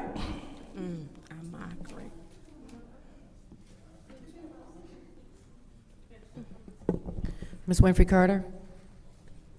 Yes. Ms. Burns? Yes. Ms. Mushat? Yes. Mr. Pfeiffer? Yes. Mr. Jarrett? Yes. Mr. Alamin? Yes. Ms. Dr. Yes. Lewis? Ms. Johnson? Yes. Ms. Priestley? No. The vote is 8 yes, 1 no. The vote is 8 yes, 1 no. That resolution passes, and we have a motion to adjourn in the 7th Ward, supported by the Councilwoman in the 4th Ward. Roll call, Madam Clerk. Ms. Burns? Yes. Ms. Mushat? Yes. Mr. Pfeiffer? Yes. Mr. Jarrett? Mr. Alamin? Dr. Lewis? Yes. Ms. Johnson? Yes. Ms. Priestley? Yes. Ms. Winfrey Carter? Yes. The vote is 9 yes, 0 no. The vote is 9 yes, 0 no. The time is now 8:24, and this city council meeting is now adjourned. You all have a great evening, and much support to the YWCA of Greater Flint.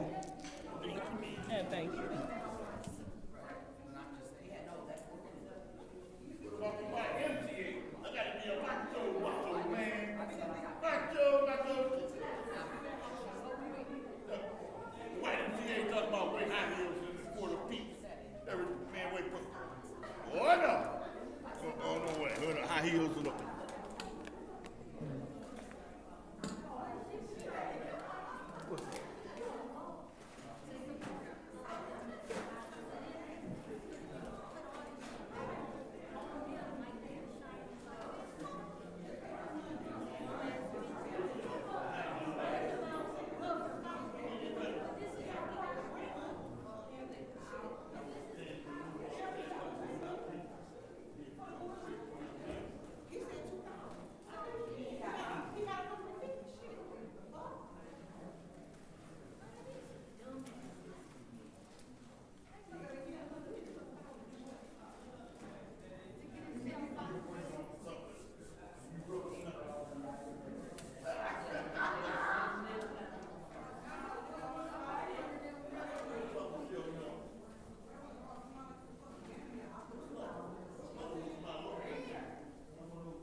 We begin this hour with President Trump's push to expand his presidential power and what, if anything, is being done to try to rein him in.